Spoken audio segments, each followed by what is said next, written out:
Definitely got to figure out a way to fucking kick his bitch off. We I got never to. know. I never know.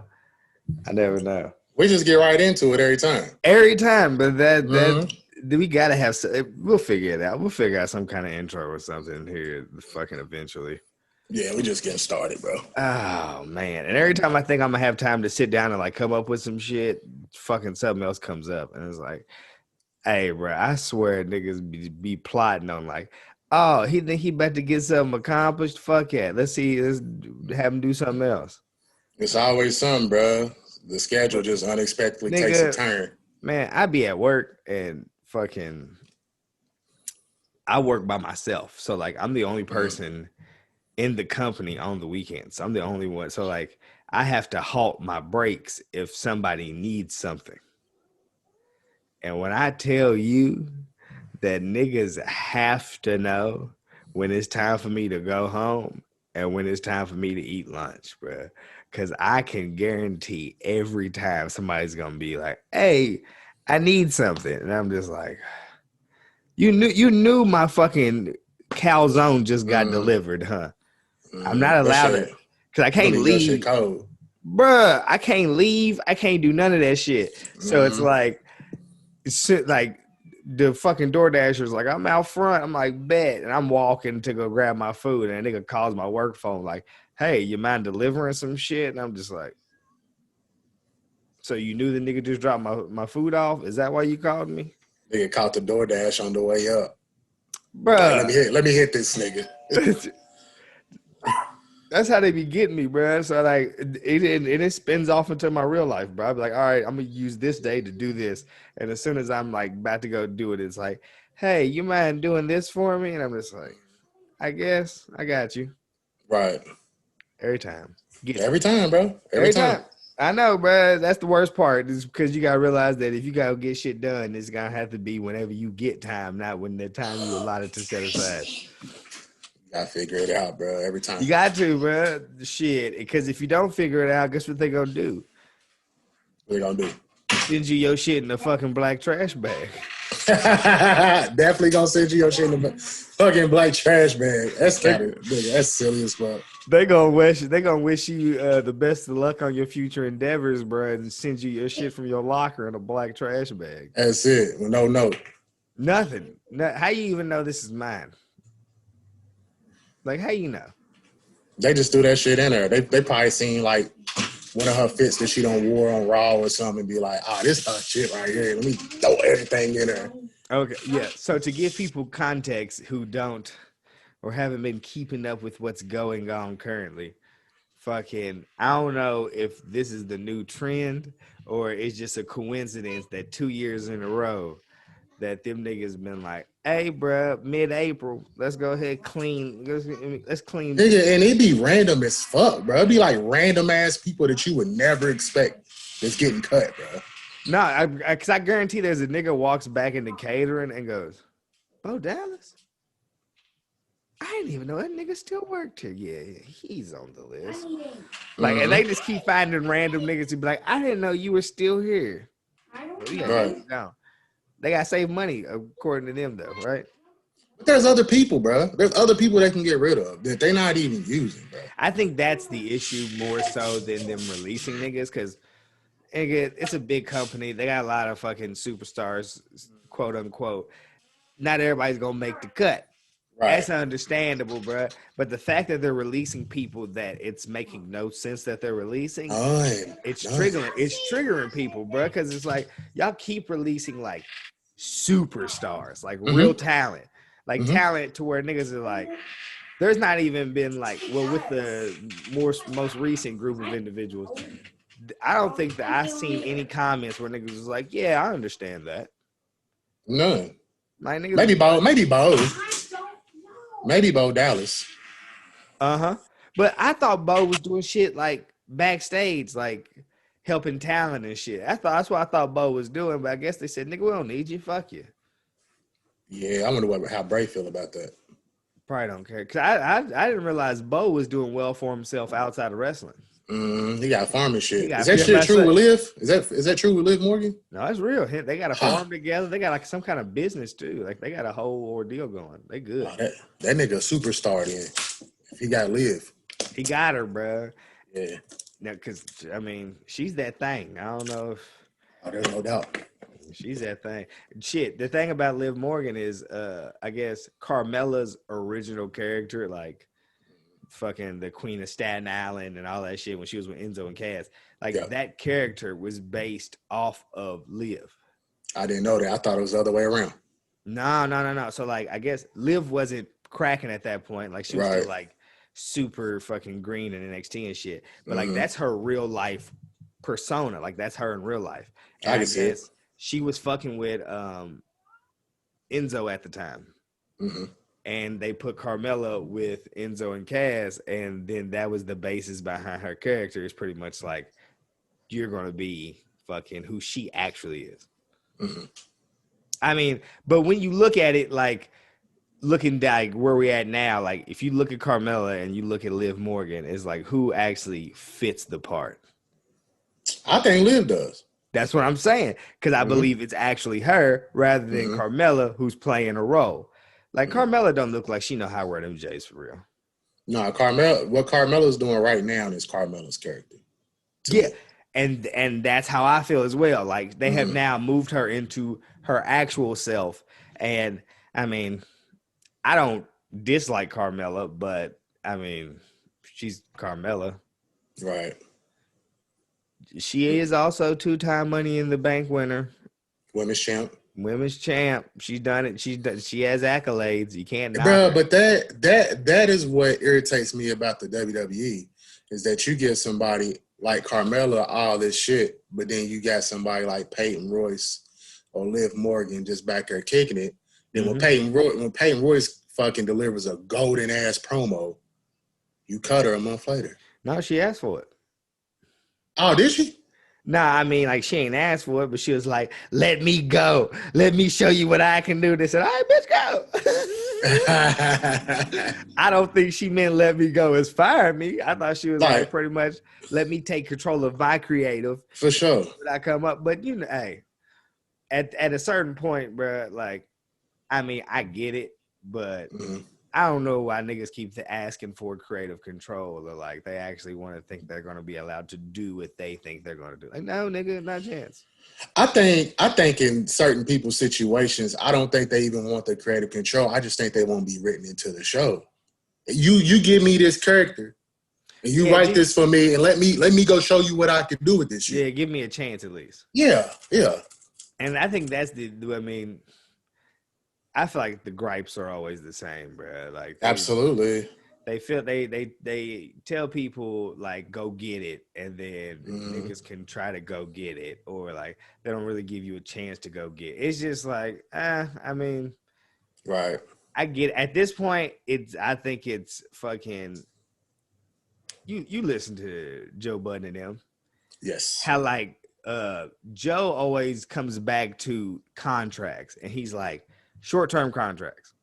Short-term contracts, it's the only way you can eventually gain leverage. Like long-term contracts, it could be over. I think that's the mindset superstars have to go into WWE with, like time frame. Like I get in here 5 years, like bruh, if something doesn't start looking upward in 5 years to where like I'm like a consistent thing, you probably got to start looking for other options, bro. You got to start looking for a way out of some shit because like nigga, you'll look up and you'll be back here for fucking, you know what I mean? Until one day you wake up and nigga is like, all right, bro, you out. And it's like, okay. And you know that. At the same time, bro, that shit like the NBA. So like once you get to the WWE, you that's your dream. You know what I'm saying? So if you're there for 5 years and you getting a check, but you ain't where you want to be at, but you being shown every now and then, some people have that stigmatism like it's the NBA, like I don't want to go nowhere else. Because this is the big leagues. So I'm a go there. I might ride a little bit. I might be on TV every now and then, but I can tell my people, hey, I made it WWE. And I think a lot of characters fall into that shit. I can totally see that.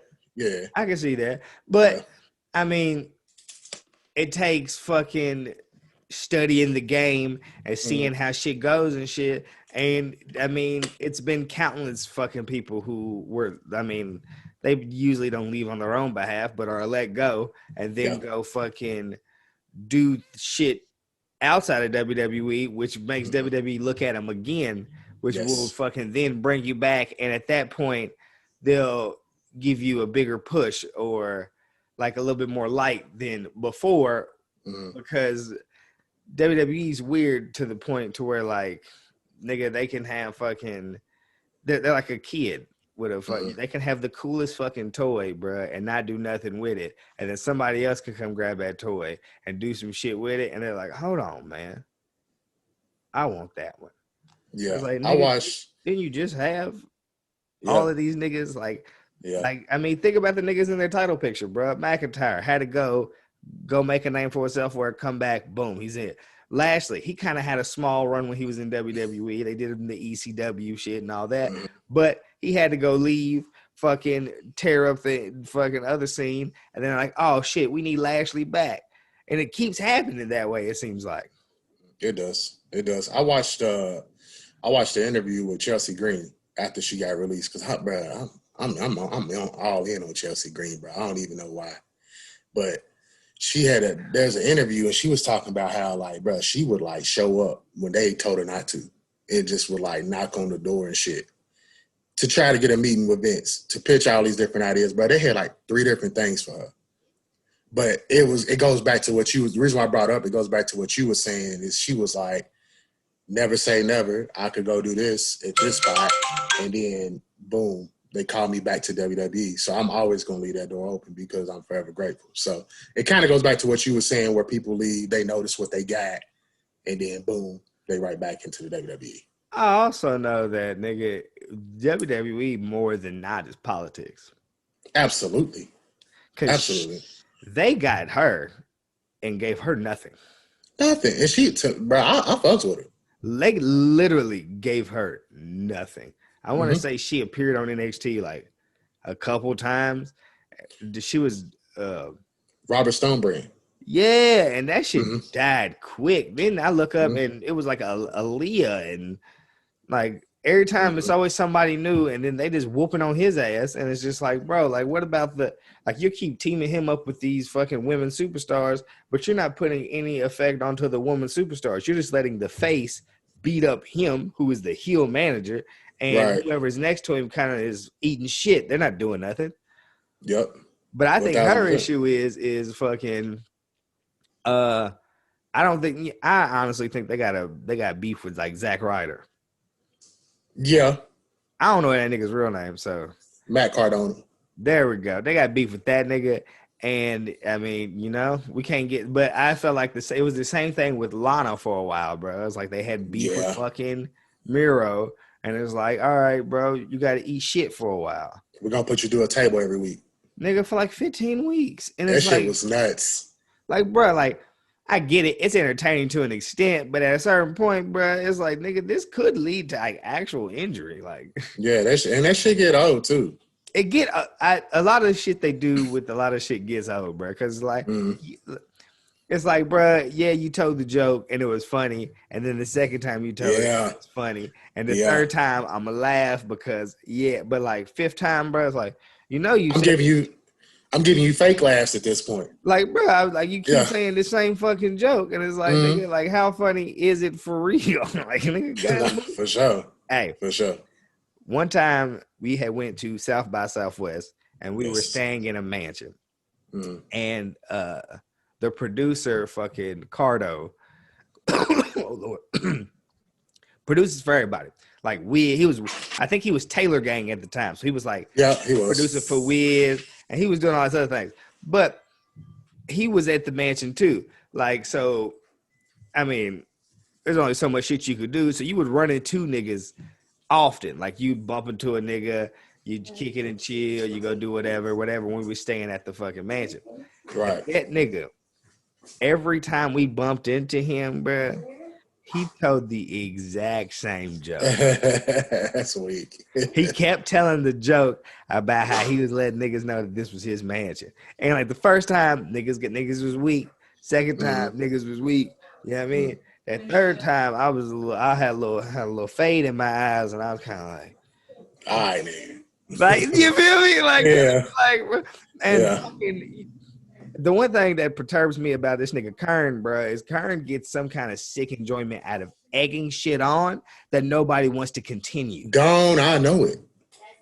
It's like, Don't I bro, know it? he loves, like, if everybody's like, all right, nigga, like, okay, we get We it. get Like, it.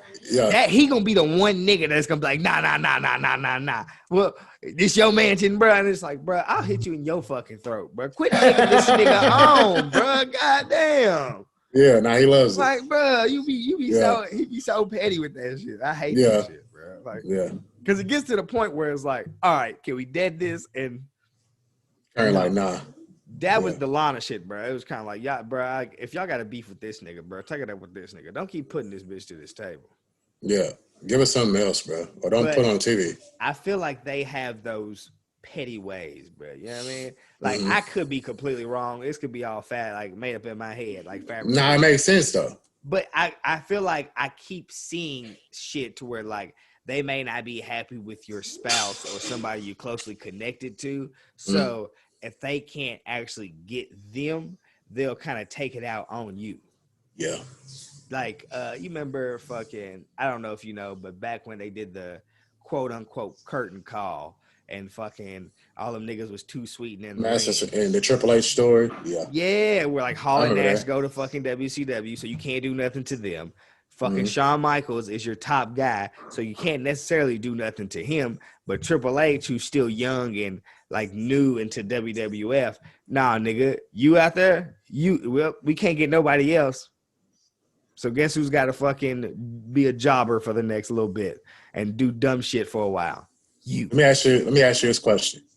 If that shit never happened, you think we'd have Stone Cold? Because you know he was supposed to win King of the Ring. I know, and that's what happened. Like he couldn't. They push it off to. I'm not gonna say no because I have a belief that what's supposed to be will be. Right. So it may not have happened through fucking Austin winning the King of the Ring and then cutting the fucking religious promo and all that other shit. It may not have happened that way, but I believe that Stone Cold would have eventually turned into Stone Cold. I can see it. Yeah. Because like I don't know if have you watched the shit on A&E at all? I watched the Stone Cold doc. Hey, first of all, I'm gonna let you know, dude. I don't know when them niggas was gonna let us know that bitch was 2 hours, bro. But finding out that it was 2 hours while trying to view it was like, hold on now. You niggas didn't give me no heads up because 2 hours, nigga, that's a movie. But see, the thing is, bro, like I recorded it. So I didn't watch that shit till Tuesday, so I could just breeze through the commercials.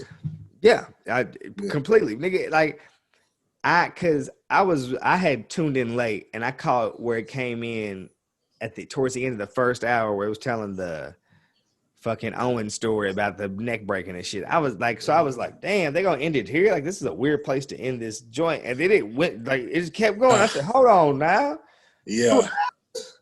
Yeah. Man, they gotta get ready for this.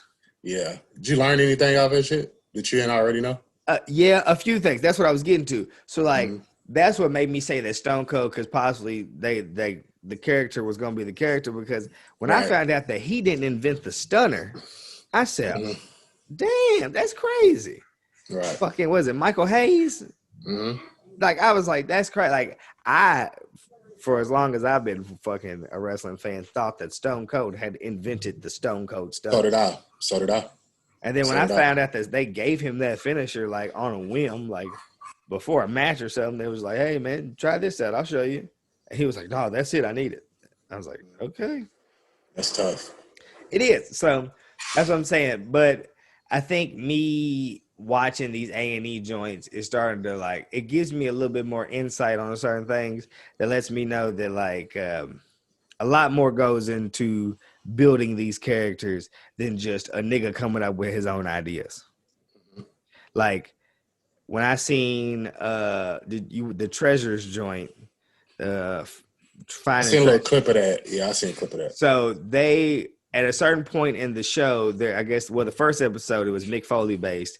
And from what it seems like they're trying to do is build a museum. I can see Like, it.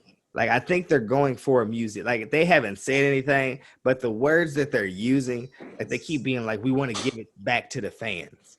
We want people other than just one specific collector to be able to enjoy these items. So I'm just like, how would that be if niggas wouldn't showing up to a museum? Like I it's cool if you post it online, but how am I enjoying it? It's just a picture, nigga. I can look up pictures of anything. I gotta be able to show we need up a and see it. museum. Yeah, so I think they're gonna do a museum. I think they came up with the idea. That's why they're trying to get more shit specifically based on like the bigger superstars. So Mankind's their first nigga. They're trying to get a fucking Mankind mask, and Mick Foley then goes into a story about how when the Undertaker had broke his fucking orbital bone, he created a mask for him. And they created multiple mask sketches to come up with the right design. Well, one of the mask sketches they had came up with was the Mankind mask. But they didn't choose the Mankind mask for the Undertaker. When signing Mick Foley, they were like, okay, we can sign him, but we got to put a mask on him. Because I guess, Vince hates ugly niggas for some reason. He hates the way Vince hates the way niggas look. So they go and they look at the fucking joints and choose the mask, one of the scrapped masks that they decided not to use for the Undertaker. And I was just like, that's crazy to think that fucking the Mankind iconic fucking Leatherface mask was originally sketched for the Undertaker, who broke his fucking eye socket. It was originally for the nigga who really put Mankind on the map. Nah, I'm gonna tell you who put Mankind on the map. Who? Mankind, because Taker pops up because like the thing is the show's mainly about finding the shit, but they have little clips here and there that like that are some shit that I personally haven't seen niggas say. And I didn't know that the Undertaker wasn't down with like doing that shit in the Hell in a Cell.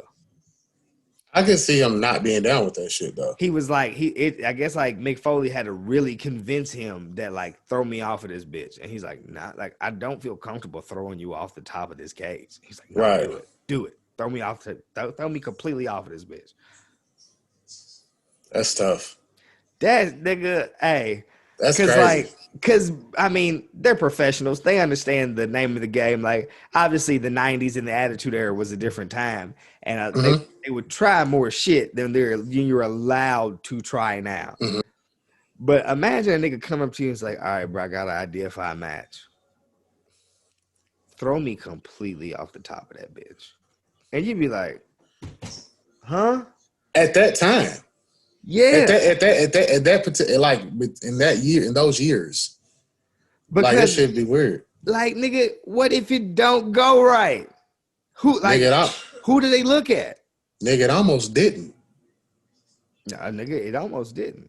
For sure. And then he goes into I guess like he went on to explain some shit like earlier in the career, he built his career on doing more physical style of wrestling, hardcore wrestling, like putting his body on the line. And then once that shit took a toll, he realized that he had to rely more on the character than the actual a bit like in-ring shit. Like he gotta cause nigga, how many times? Bruh, like I can only imagine being The Rock and having to hit a nigga in the head like 14 times with a steel chair. Why he was handcuffed. Like that nigga could end up brain dead, bro. Yeah, like bro, he couldn't even protect it. Like, because back in the day, when you hit somebody with a chair, you always seen this. His shit was behind his back. They would throw hands up, bro, and like it kind of takes some of the grunt, like nigga, hands behind the fucking back, handcuffed, blow. That nigga could have CTE. He probably does. I don't know. He ain't killed nobody in his family yet, so. Yeah, that's not the go-to either. What? CTE killing somebody in the family ain't the go-to. Every nigga hear me out now. Okay. Every nigga or like athlete or something that was after death, they discovered through looking at the brain had CTE. Mm-hmm. Most of them niggas kill somebody in their family. Yeah, mostly did. Yeah. And so when I'm saying, I don't know if they're correlated completely, bruh, but if a nigga kills somebody in their family and they were an athlete or something, and then they pass and they look at their brain, CTE. Mm-hmm. They said Chris Benoit, CTE. Yeah. Junior Seau, he killed himself. But yes, They also suicide is also another effect of it. Like, yeah. Because I don't know personally, and like if you're not actually going through it, like you can't like really know. But Not for real. they saying that like once you get to that certain point of like brain damage to where your brain's not functioning the proper way, bro, like them niggas have fucking their suicidal thoughts. They're depressed. They go through a lot of shit. That's like, and imagine hitting a nigga 14 times in the fucking head with a steel chair. If Mankind or Mick Foley woke up one day and fucking offed his family and then offed himself, how would The Rock feel from hitting that nigga 14? Rock probably wouldn't give a fuck. I probably wouldn't. No, I'm saying not like he'll probably steer away from WWE. That nigga's hurt. He'd be like crushed that something happened to him so unfortunate and shit. But you think he would think back to, damn, remember that time I hit that nigga in the head with them steel chairs that many times? Nah, he's gonna think about all the other shit too. Mm-hmm. That he did in his wrestling career. Yeah, so that shit's crazy, bro. Nah, it is. It is 14 times, bro. And then he didn't even say I quit. Actually, it was like a voice recording or something crazy. Bro, I get that match, but you ever take the crazy part is even right now as I'm saying this, I can't guarantee the match I'm about to say isn't the same match, but I feel like they're two different matches, and I mix them and I blend them into. So it's either two matches that I blend into one, or it's one match that I keep thinking is two different matches. Are you about to say the Sunday Night Heat shit? How'd you know? Because it's two different matches. So it is two different matches. Yes. Where he pins the nigga with the forklift. Yes. I Quit was a pay-per-view. The Sunday Night Heat was like the Super Bowl shit. It was during Super Bowl. Halftime Super Bowl. Okay. Bro, but I get that. Like, they have blended into the same match to me. Nah, for sure. Because the Rock and Mankind used to have like crazy-ass matches like that all the time. Like, they had a long-ass rivalry. So, I can see it. I can see it. I feel like we'll get back onto these niggas getting released, but I feel like they could do more. Like back in the Attitude Era, on a Monday night, they'd have a ball, like a boiler room brawl or whatever. Towards like you could have a match in the back, and it adds something to. We don't get none of that now, nigga. Like it's just you wrestle in the ring, you cut some promos. Nigga, let's run commercials and go home. Let me tell you how pussy I was back. Let me tell you how pussy I was back in the day, though. Yeah. I watched them boiler room brawls. I was scared shitless, especially when like Undertaker and Mankind fought each other. Bro, I was scared like them niggas is in my crib fighting. Hey, but look, you talking to a nigga who we had went to. I think there was I don't know if it was a weekly show or just like a live event at Rupp Arena, but we were there. It was me and my pops. I was young, and we had went to the concession. On our way back to the concession, I can't remember if it was Kane or the Undertaker. It was either Kane or the Undertaker. Their music had hit, and they were coming out, and we were supposed to be going back to our seats, but the motherfucking arena was pitch black. And I was like, nah, let's just stay right here. Because, like, the lights the lights from the concession are still on. They ain't cutting that shit off. Like, let's stay right here until these niggas get to the ring and some lights cut back on. Because my ass was terrified to walk down them Rupp Arena steps in that pitch darkness. Bro. I was scared as fuck. I was like, no, we can just stand right here. Hold on, let's see it. My pops was like, what the fuck is going on? Oh man, but that just shows you how like dope WWE was back in the day, because like niggas like had an emotional like tie to that shit, whether you were scared, because like even with the fucking promos with Mankind when he was like sitting there rocking and pulling his hair out, I'm like, this nigga about to come get me. Nigga, I remember I want to say it was JR, man. It was JR the King, but I'm thinking JR on the interview. And he just started fucking whooping his ass or something. Yeah, he put him in the mandible claw. That was JR. Bruh, and when he used to put niggas in the mandible claw, they was like foaming from the mouth and shit. I was like, how they do? Like, what the fuck is this? I had nightmares, bro. Nightmares. Him and Kane. They had characters, man. And it's crazy now because, like, at a certain point, they had different, I guess, I don't know what to call them, dark characters. You know, you had Kane. You had Mankind. You had Undertaker. Like, even fucking the Ministry of Darkness at a certain point. You had the fucking, before they were APA, they were the what? The Acolytes. You know what I mean? Viscera, fucking, or what do you want to call him? Was it Mabel? Viscera? Whatever he was at that point. Like, they were dark characters. You know? But now, bruh, nigga, you get Bray Wyatt and, nigga, I guess Aleister Black. Aleister Black, yeah. Like, yeah. That's it. Yeah. That's all we got. Even WCW, they had like Vampiro and shit. He was like, I don't know if you remember him or not, but yeah. Nigga, like, I remember Vampiro. I got a Vampiro action figure. Vampiro, low key, I feel like Sting Bitty.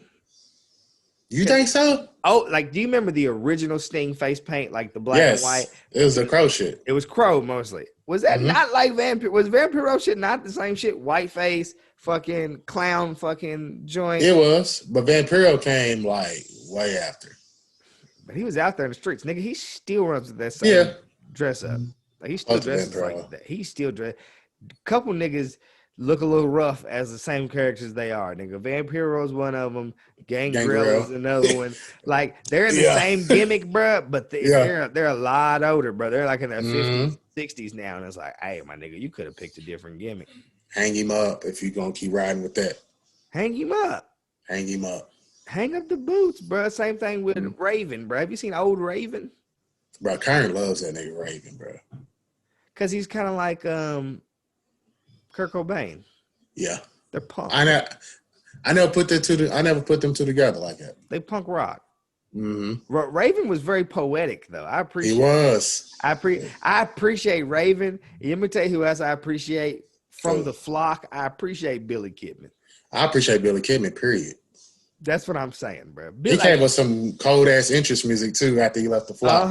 Yeah. Like, I feel like Billy Kidman don't get the praise I feel like he should get. He's one of them niggas I feel like don't get the praise he should get. But there's a couple of niggas who are like it, like Stevie Richards, bro, is another nigga who's like, bro, I feel like you've been around so long and you've been in so many different companies and shit. You're obviously great at what you do, but niggas don't pay you the proper respect that I feel like you should be paid. Rhino too. Definitely Rhino. Man, that nigga Rhino fucking, I don't know how that nigga keep getting wider and wider, bro. But I told you when I think I texted you that day, bro. I was at the gym with bro. And he was in there with the nastiest of work outfits, bro. He had on some thong sandals and a fanny pack, bro. And he was doing nothing but the cable shit. I'm like, bro, that's why he's so wide, bro. You ain't trying to cut up a bit, bro. He just got mass, bro. He's just like, that's Rhino. That hardcore wrestling, bro. Nothing like it. But back to the releases, bro.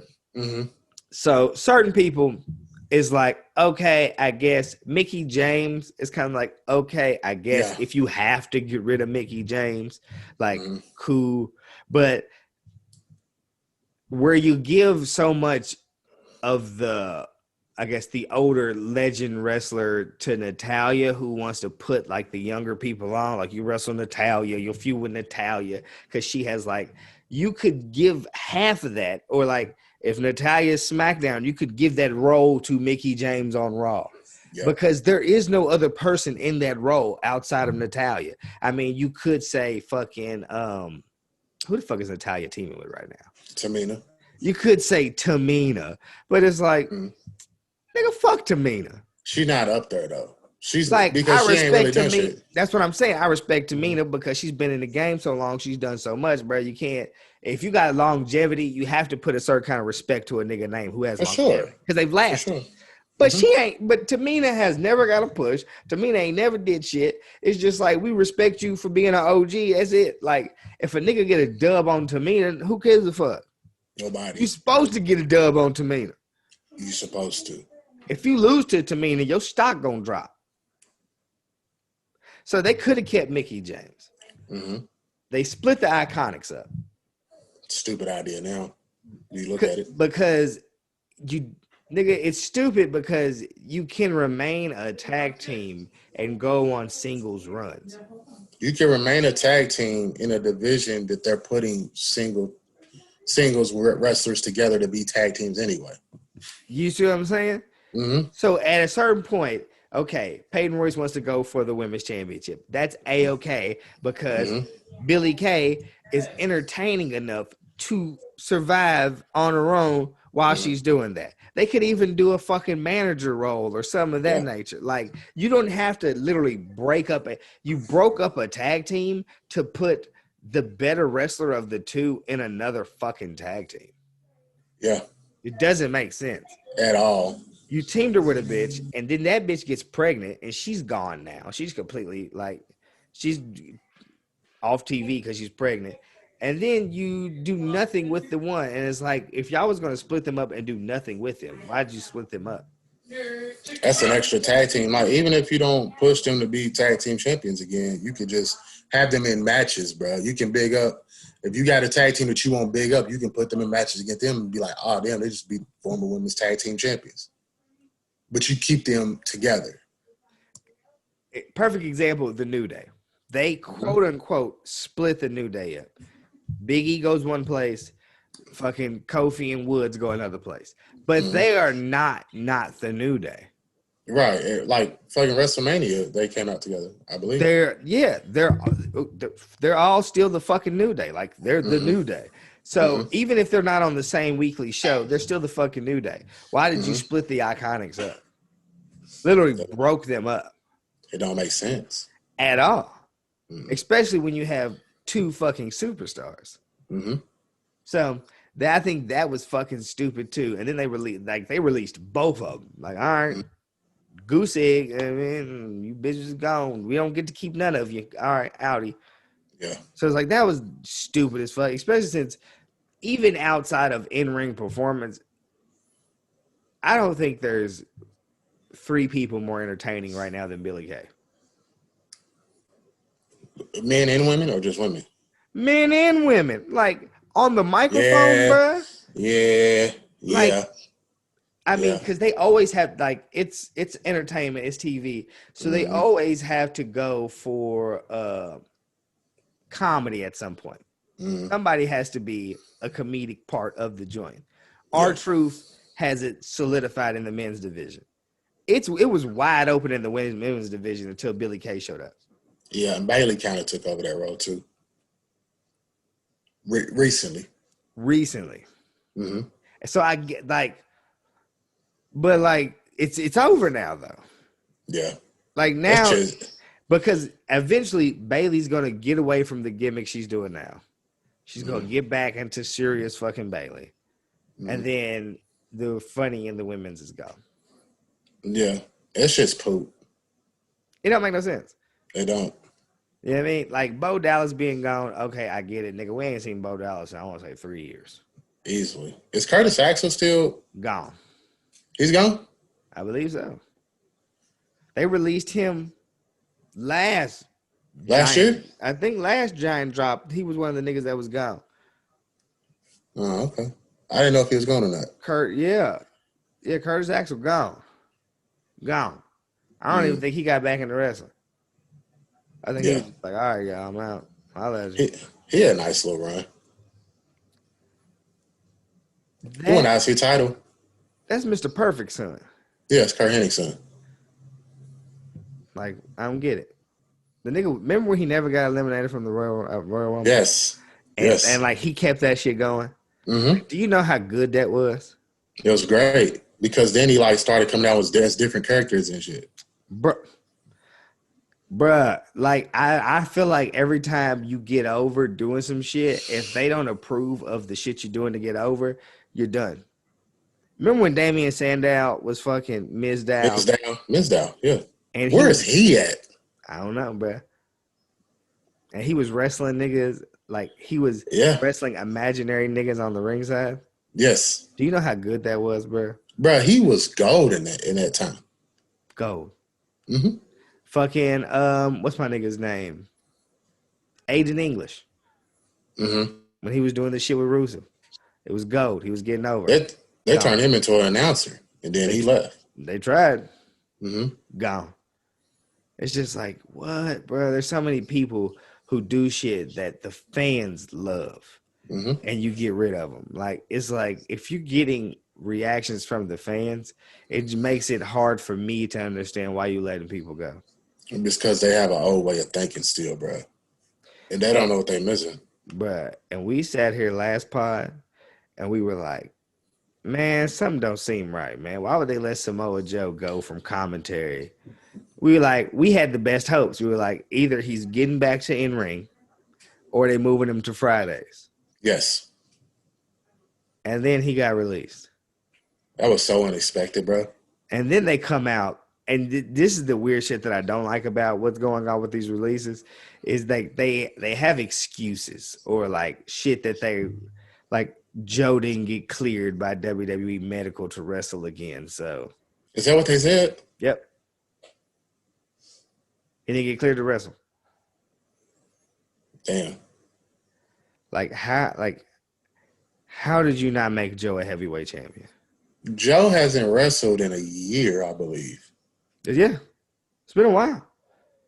Yeah, I don't get how Joe wasn't a heavyweight champion. Injuries aside, bro, Mm-hmm. how is he not? Like, what confuses me is just what, like, fuck everything he's done before WWE. Like, Mm-hmm. if the way they view shit is your career doesn't start until you touch down here, Mm-hmm.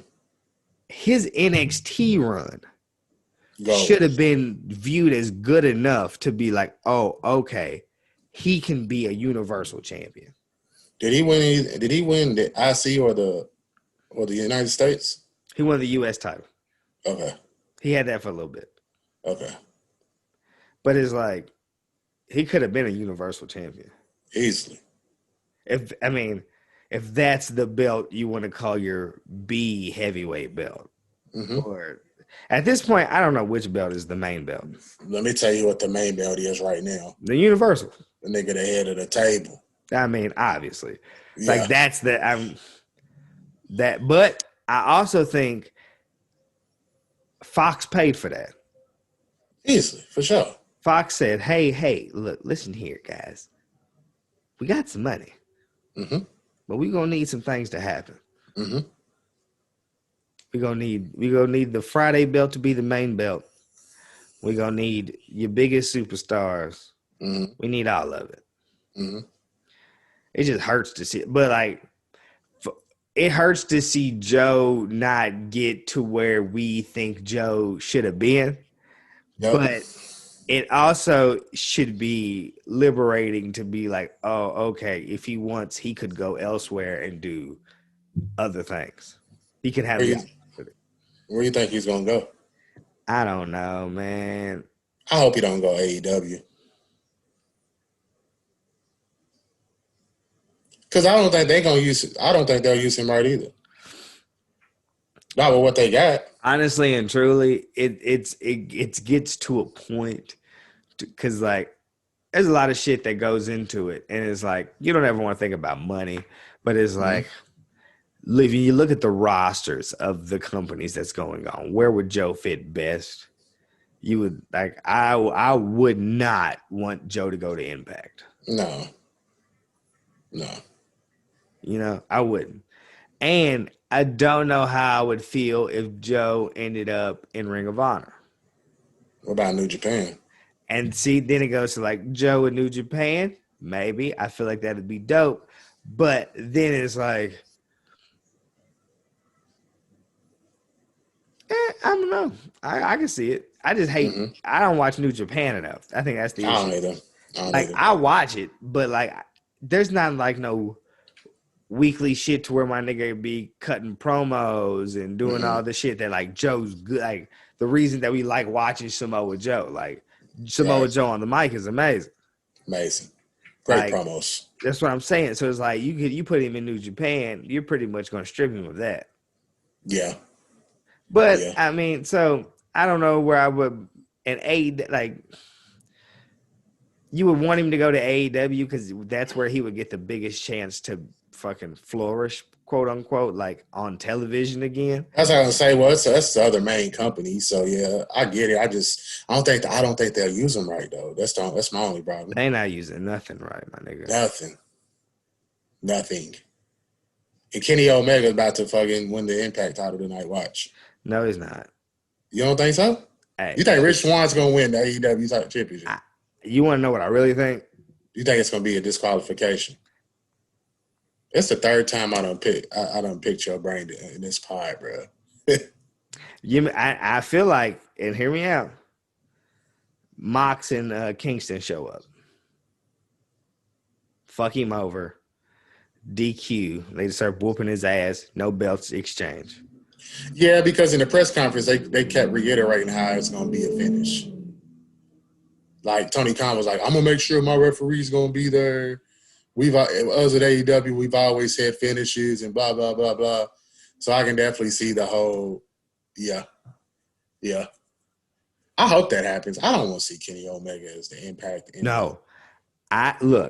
Only if they allow this to continue to go.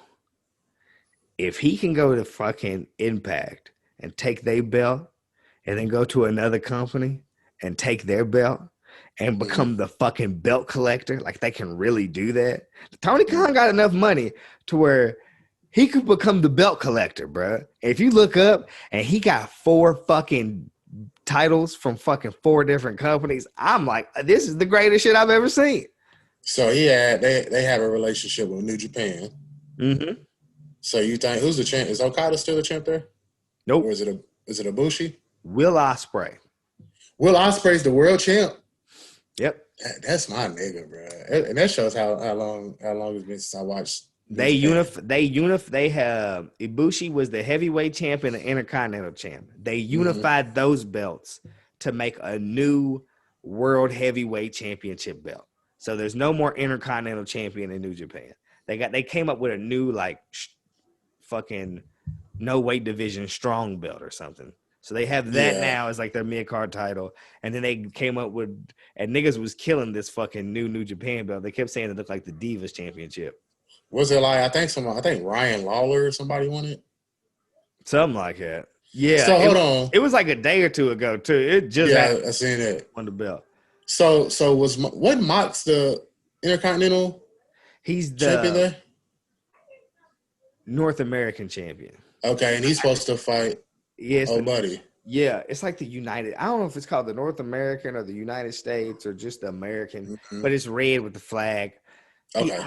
Yeah. So, and I think he may still be their champion. Moxley. He's supposed to fight Kenta. He's supposed to fight Kenta because remember Kenta came to AEW. For a little, yeah. But we ain't never get nothing else out of it. No, I think he beat him. I think Moxley beat him. Oh, so they had their match. Yeah, Moxley beat him. Oh, okay. The worst part about New Japan, bro, is you gotta be up at 3 in the fucking morning, Eastern time, bro, to catch it live, bro. So like, I usually catch. I'll wake up in the morning, I'll get on Instagram or something like after I've started my day, and the results will be on Instagram. Right. So at that point, I make the decision if I want to go back and fucking watch the match or not. Right. So I can't do that. Like I remember like when sometimes, you know how sometimes they record Raw if they're like overseas or something.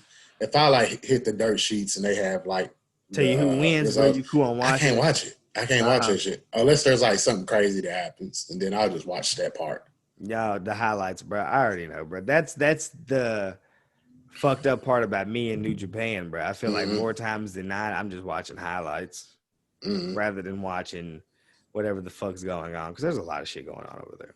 Yeah, but yeah. So if Kenny Omega becomes the fucking belt collector and just starts winning championships everywhere, I wouldn't be mad. It just. Yeah. But the thing is like, I would like to see some of those companies players come to like Dynamite. Like mix it all up then. Let me see, bruh. I want to see Moose fucking show up on AEW and take out fucking Lance Archer. That'd be all right. Like, give me some shit like that. See, like that, that'd be all right. I'd be here for them two niggas. Yeah. Now, I say that, but I think I'm tired of watching big niggas come. I fuck with Moose though. I don't think Moose be getting his first rate. I fuck with Moose. Mm-hmm. I remember when I got to see Moose live, I was surprised at being able to actually view his athleticism as a big nigga. It's like, yeah, oh, he's a big nigga, and like he moves and jumps and like it's nobody business, bro. It's all right. Fuck with him. But so yeah, with all these people being like, I think it's getting to a place now where like there's so many wrestlers and there's so many good wrestlers and they're fucking everywhere, bro. It's kind of like getting where you fit in at this point. Yeah. And I don't even know where niggas are at anymore, bro. Like I have no clue where EC3 is at. Like he's wrestling, I don't either. but I don't know where, nigga. I just seen something where Big Cass has returned back to wrestling and fucking Melina is his manager. I seen somewhere Melina was supposed to come back to WWE. I thought she was too. Like with Morrison coming back, I'm like, nope. Her and Eva Marie. I see something that said Eva Marie is already signed. They're just keeping it under wraps. But for what, bro? Eva Marie, I mean, yeah. I seen Cass was with Enzo recently at a show. No, bro. They are pretty much doing the independent circuit together, but not as a tag team. That's weird. As like solo wrestlers. And then Cass had Melina as his manager, and I was just like, okay. That's just random. Yeah, but you know, fuck Big Cass, bro. I've always been cool on Cass. Like, and not even off his in-ring shit. Like, I mean, you're supposed to forgive people for their actions and shit, but sometimes it's kind of like, bro, I ain't got that. I mean, fuck you, nigga. He was saying I remember he was saying some wild shit, like some Trump shit or some crazy shit. That's what got him kicked off the bus. And then he was doing like some weird like harassment shit to Carmella. And like, it's just like, bro, you was being like a nasty nigga, man. Like, yeah.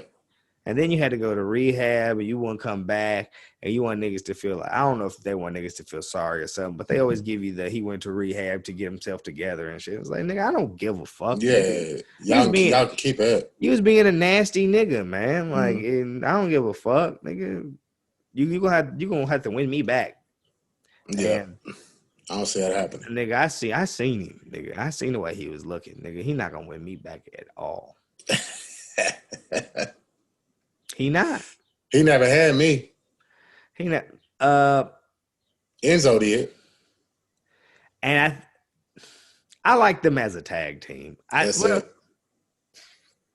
Not even so much as like in-ring wrestling as a tag team. I like them cutting promos per se. You can't teach that.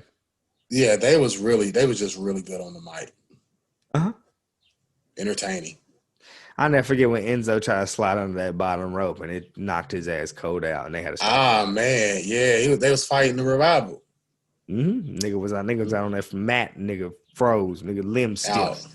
Out cold. It was over.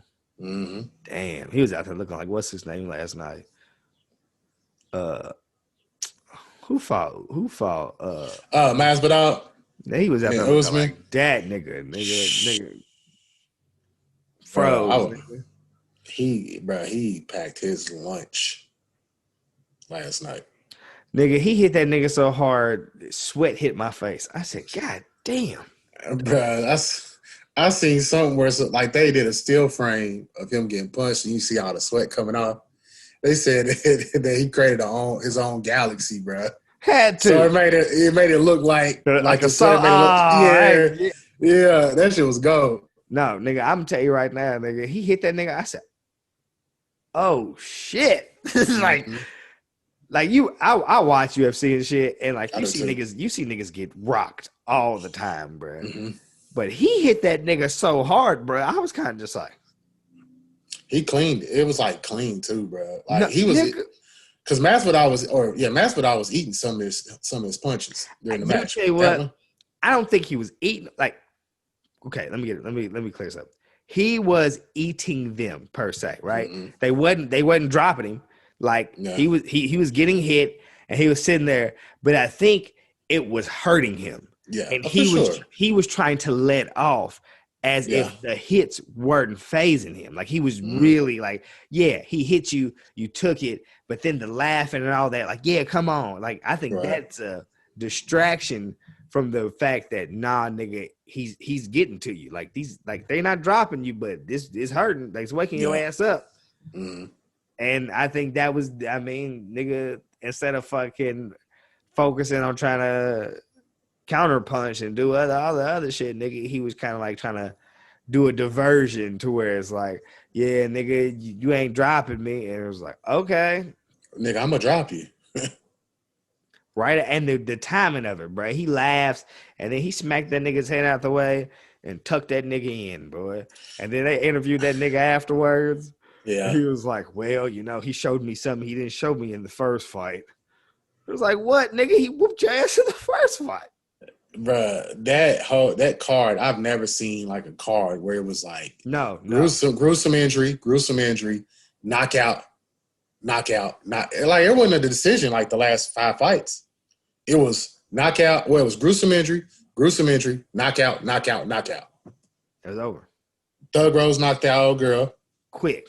And then the match before, old girl put in that crucifix and right to the head. Done. And then Weidman. He was manhandling her. Mm-hmm. I'm telling you, bro, I've never seen a card like it. Like nigga, because you me tell you what it was, bro. It was the fact that UFC had all them niggas and there were no mask on. Shoulder to shoulder. Full sold out arena. It was in Florida, wasn't it? Jacksonville, not a mask in sight. Mm-hmm. Let me tell you the nasty part, bro. And as I understand, get your money, bro. And fighting's a sport where you have to have confidence, nigga. If you don't have confidence, fighting is not the sport for you.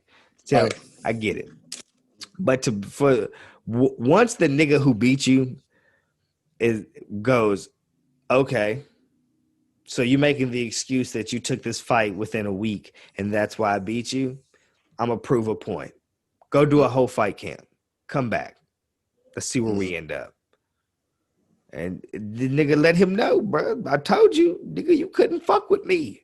It was even worse this time than it was the first time. Let me tell you why.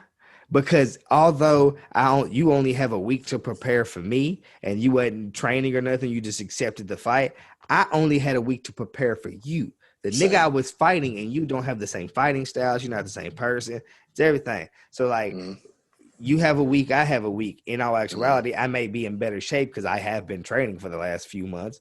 But it's still, we only have a week to prepare for each other. Right. Now we're going to have a full fight camp to prepare for each other.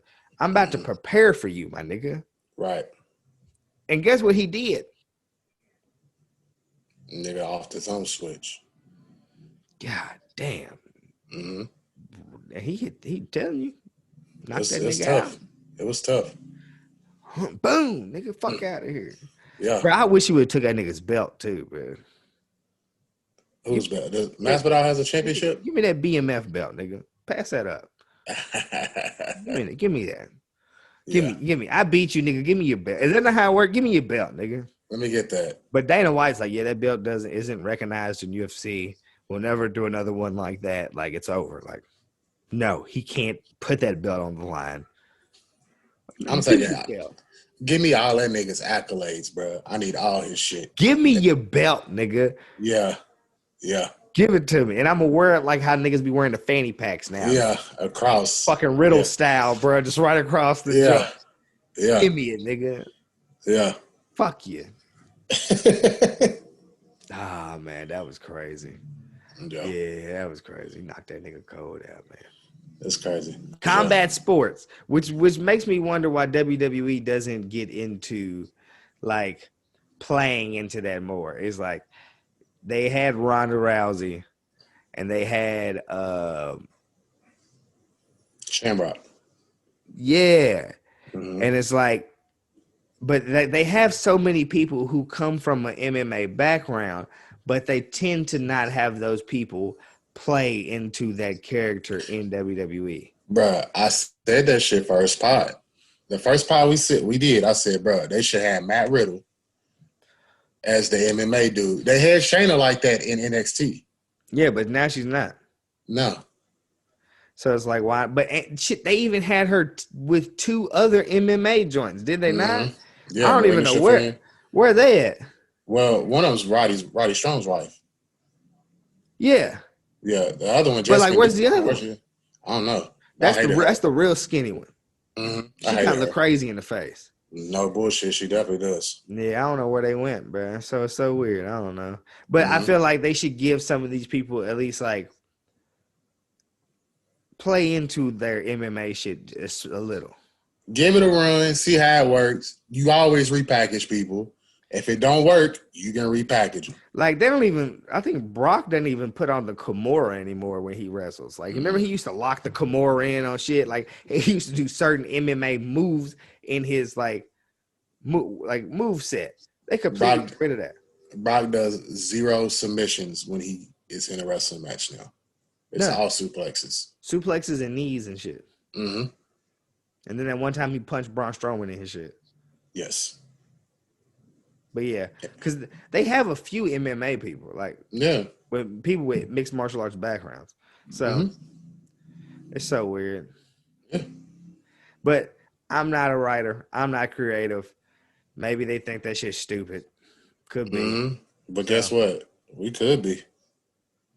We could be. They wouldn't fuck with it, but we could be. Nah, they definitely wouldn't. But okay.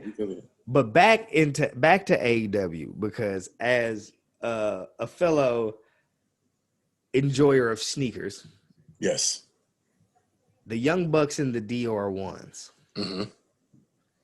How do you feel about them wearing them to wrestle in the first place? And then to follow up with that one, how do you feel that niggas are saying they fakes?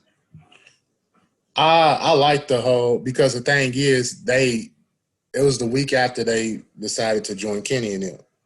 So they coming out of these heels, these flat, like the whole fit, bro. They flashy.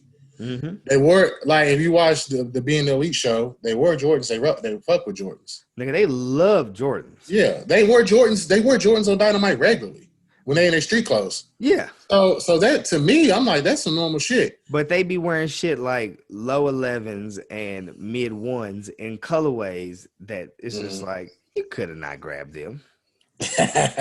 Yeah, but I like that. And whoever's saying that they're fake don't know their position. I actually talked to Kern about this. They don't know their position in the company, obviously. If you don't think the Young Bucks can go and fucking pay $2,000 for a pair or $10,000 for a pair of Dior ones like it's nothing, then you don't know their position in the company. Mm-hmm. They're making money, bro. No, they're definitely making money. And there was an episode where it was like Matt, Nick, and Scorpio Scott. They was in the airport, and there was a dude that was walking by with some random Dior ones on. Them bitches was dusty, and they was talking about getting them. So to me, when I seen it, I was like, "Oh shit, they finally got them." I don't think they fake. It was an uproar, bruh. But why do niggas care? I don't know, bruh. It's the same thing when I see, I don't know their names, but fucking Private Party. Like I don't know the individuals' names, but I know Private Party. The light skinned nigga, he's always in some J's, but I feel like a lot of times they're like customs.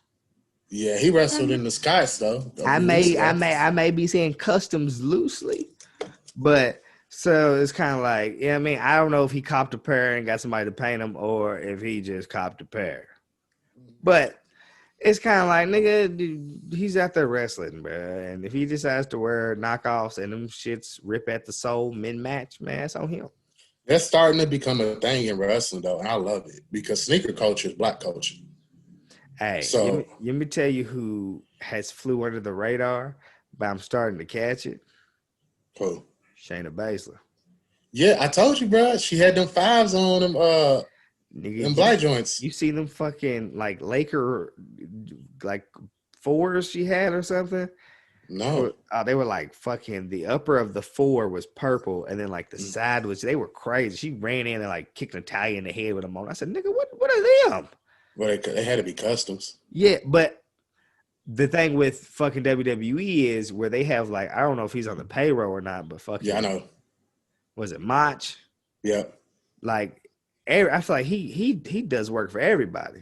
You remember those threes he did for Becky Lynch, them Cyber Monday threes, when he like wrote them? Them bitches was hard. He had the man on the back of them bitches. Mm-hmm. Nasty. Mm-hmm. He did them ones for fucking Nikki Bella. Mm-hmm. Nasty. Mm-hmm. Like he's cussing. They be wearing them too. Mm-hmm. So I was just seeing how you felt about the Bucks and them Dior's, because that's a stunt. Yeah, they had the promo afterwards too, and like I think Nick still had his on. Mm-hmm. So it's a stunt, but I did also see niggas going in saying there was fakes. How they know? I don't know, bro. I hate that. I've seen enough things to where just like people with money will intentionally buy unauthentic shit, because my stature will make you believe that it's authentic, whether it is or it isn't. 100%. Like, and how trained of a eye, like, come on, man. Like, you know, bro. You know sneakers, you know authentics, you know fakes. It's to the point now, bro, if you don't have the trained eye, like if you don't know, like they're getting fakes that look so close. Yes, that's what I was gonna say. And it's like, bruh, if you can't, like, you gotta be able to have a trained eye to be able to understand, like, if they're real, if they're not. But even the trained eye be missing now because they be so close. So now you have to, like, they have like this check out that you can get, that you send pictures, but still, like, bro, they going off pictures. So that happened. It's getting better and better with the fakes, bro. The crazier part is we're also in a time to where people don't know if they have the authentic or if they have the bootleg, because the way you go about it, or like the way you get the items, may be through a reliable source. You just may have received a bootleg. And we've seen it happen with, like, in the rap game, or like where we at now with like fashion. Like, there's niggas who put on this V-Lone and don't understand. They think they have copped official V-Lone and don't know that they're wearing bootleg V-Lone, because they probably got it from a credible source, they thought, and didn't understand that it was a bootleg. Yeah. But just like here, like, I don't know if it was in the last day or two, a couple of days, Drake had on a fucking Tony Hawk hoodie. You see what Tony Hawk did? Nigga made it a real one. They called it the Degrassi one. The Degrassi, bro. Yeah. You see what I'm saying? Like, I don't, like, there's no way Drake knew that he had an unofficial joint. Like, he probably thought, because niggas don't have that much time to look into shit. Well, Drake probably also has like a fashion person that like goes and buys. That's what I'm saying. Goes and gets it, and that's his nigga, and he trusts them, and he's a credible source. So everything he comes back with, he feels like is legit. Yeah. So something can easily slide under the radar all the time.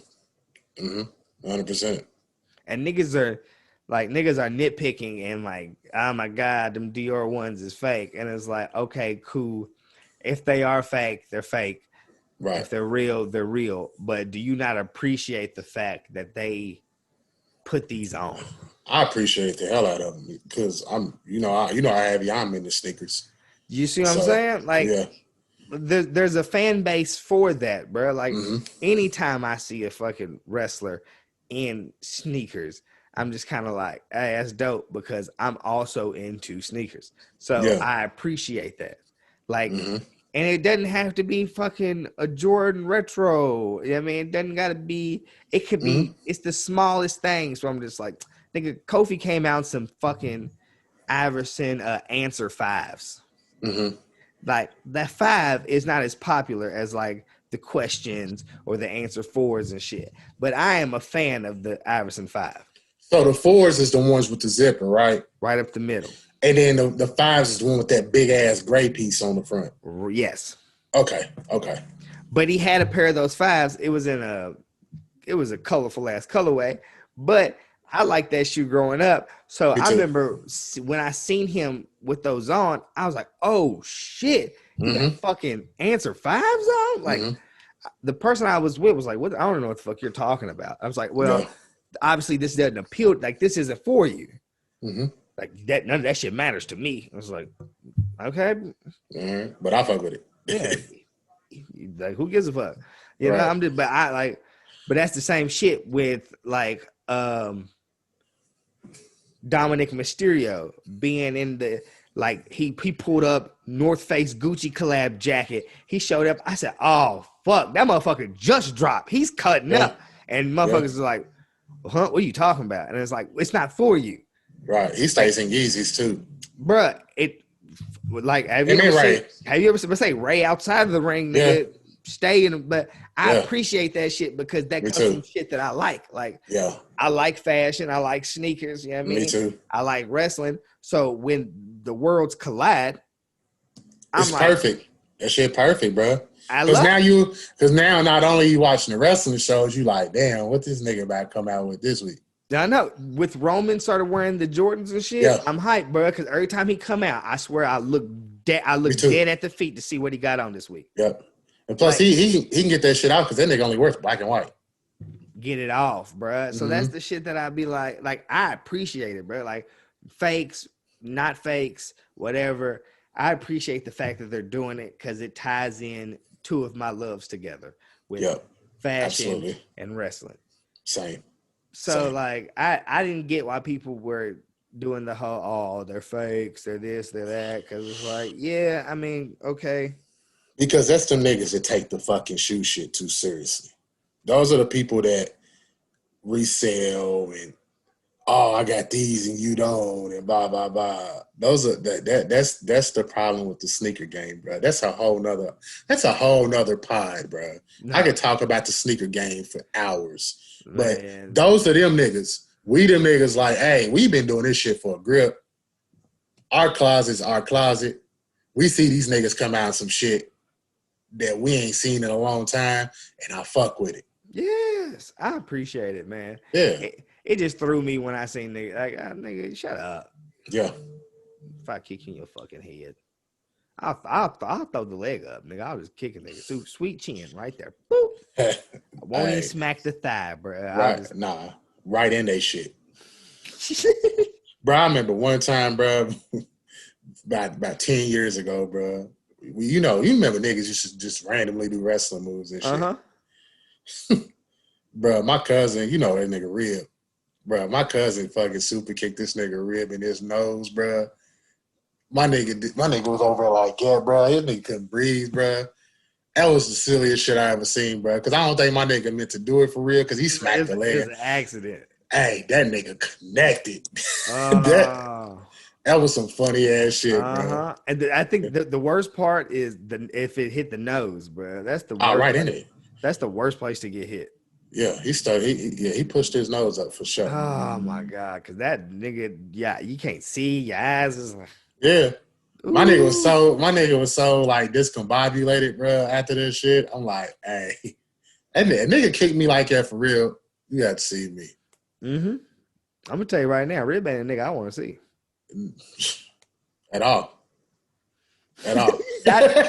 Hey, not even in the slightest, nigga. That's not a nigga I want to see. Yeah, because you doing that fake super kick shit, and then he gonna fit you with this real MMA shit. No, he gonna hit you with some real shit. Yeah. Any nigga get a tattoo on their shin, got a little bit more fight in them than I do. For sure. The shin. That takes a different type of nigga. Nigga, I've hit my shin on a bed frame before, nigga, and thought and was seen the light for a second, nigga. I've been like, nigga, that getting hit on the shin is like, oh my god, it's so sensitive. And my nigga shit is like full. It ain't no small tattoo. It's like this nigga it's shit the whole full. shin. Nigga, I couldn't imagine. That's some That's some MMA shit. But you know that nigga shit tough because he doing them kicks. No, shit, it gotta be tough. Cause I seen a couple niggas do some kicks. Last night I seen He one. checked that nigga's kick, and I got almost threw up. Nigga, me too. Me too. I couldn't look at the TV no more. And then like USC was fucking reposting the shit. Bruh, I had to go sit down. This nigga, Balloons was like, damn, kicks over really queasy. I'm like, yes, nigga, I can't take this. This shit ain't. Yeah. I don't want to see a nigga's fucking leg break. I don't want to see a nigga's toe, but nigga, just dangling. Up. Yeah, just dangling. Fuck that, nigga. That's sick. Yeah. Nasty, bruh. Nasty as fuck. Yeah. While we're on AEW, I believe they have a pay-per-view Blood and Guts coming up. Mm-hmm. It seems like they're doing a War Games type match. Like it. How you feel? Especially I like it because of the participants. I mean, it's their two biggest factions. Yeah, but yeah. I think we're gonna get more into seeing, because I remember, I don't know if it was probably like 2 years ago, year and a half, maybe two. I feel everything has to be 2 years ago because we lost a year. For sure. But when Cody was going real heavy to get all those patents and like shit that his pops created from WWE, he was trying to get War Games, the name, title, and shit. He was trying to get a whole bunch of other shit because I think it's time for he's going to start doing all the older type matches that WCW had. So the War Games type match. He's going to do all the other shit that was like, I guess. Fall Brawl. Yeah, his pops' idea. Yeah. I'm interested to see their take on it. I'm also. They did one before, I thought. The 2 rings? I thought they did a Blood and Guts match. I think this is the second one. But did they have the 2 rings? Are they doing the 2 rings now? Yeah, inside of a cage. I'm gonna have to look at that, but I'm pretty sure they've done a Blood and Guts match. But this ain't the first one. AW is getting me because yes, they're doing all these like specialty matches, bro. But it's like, you know what? I just came to me.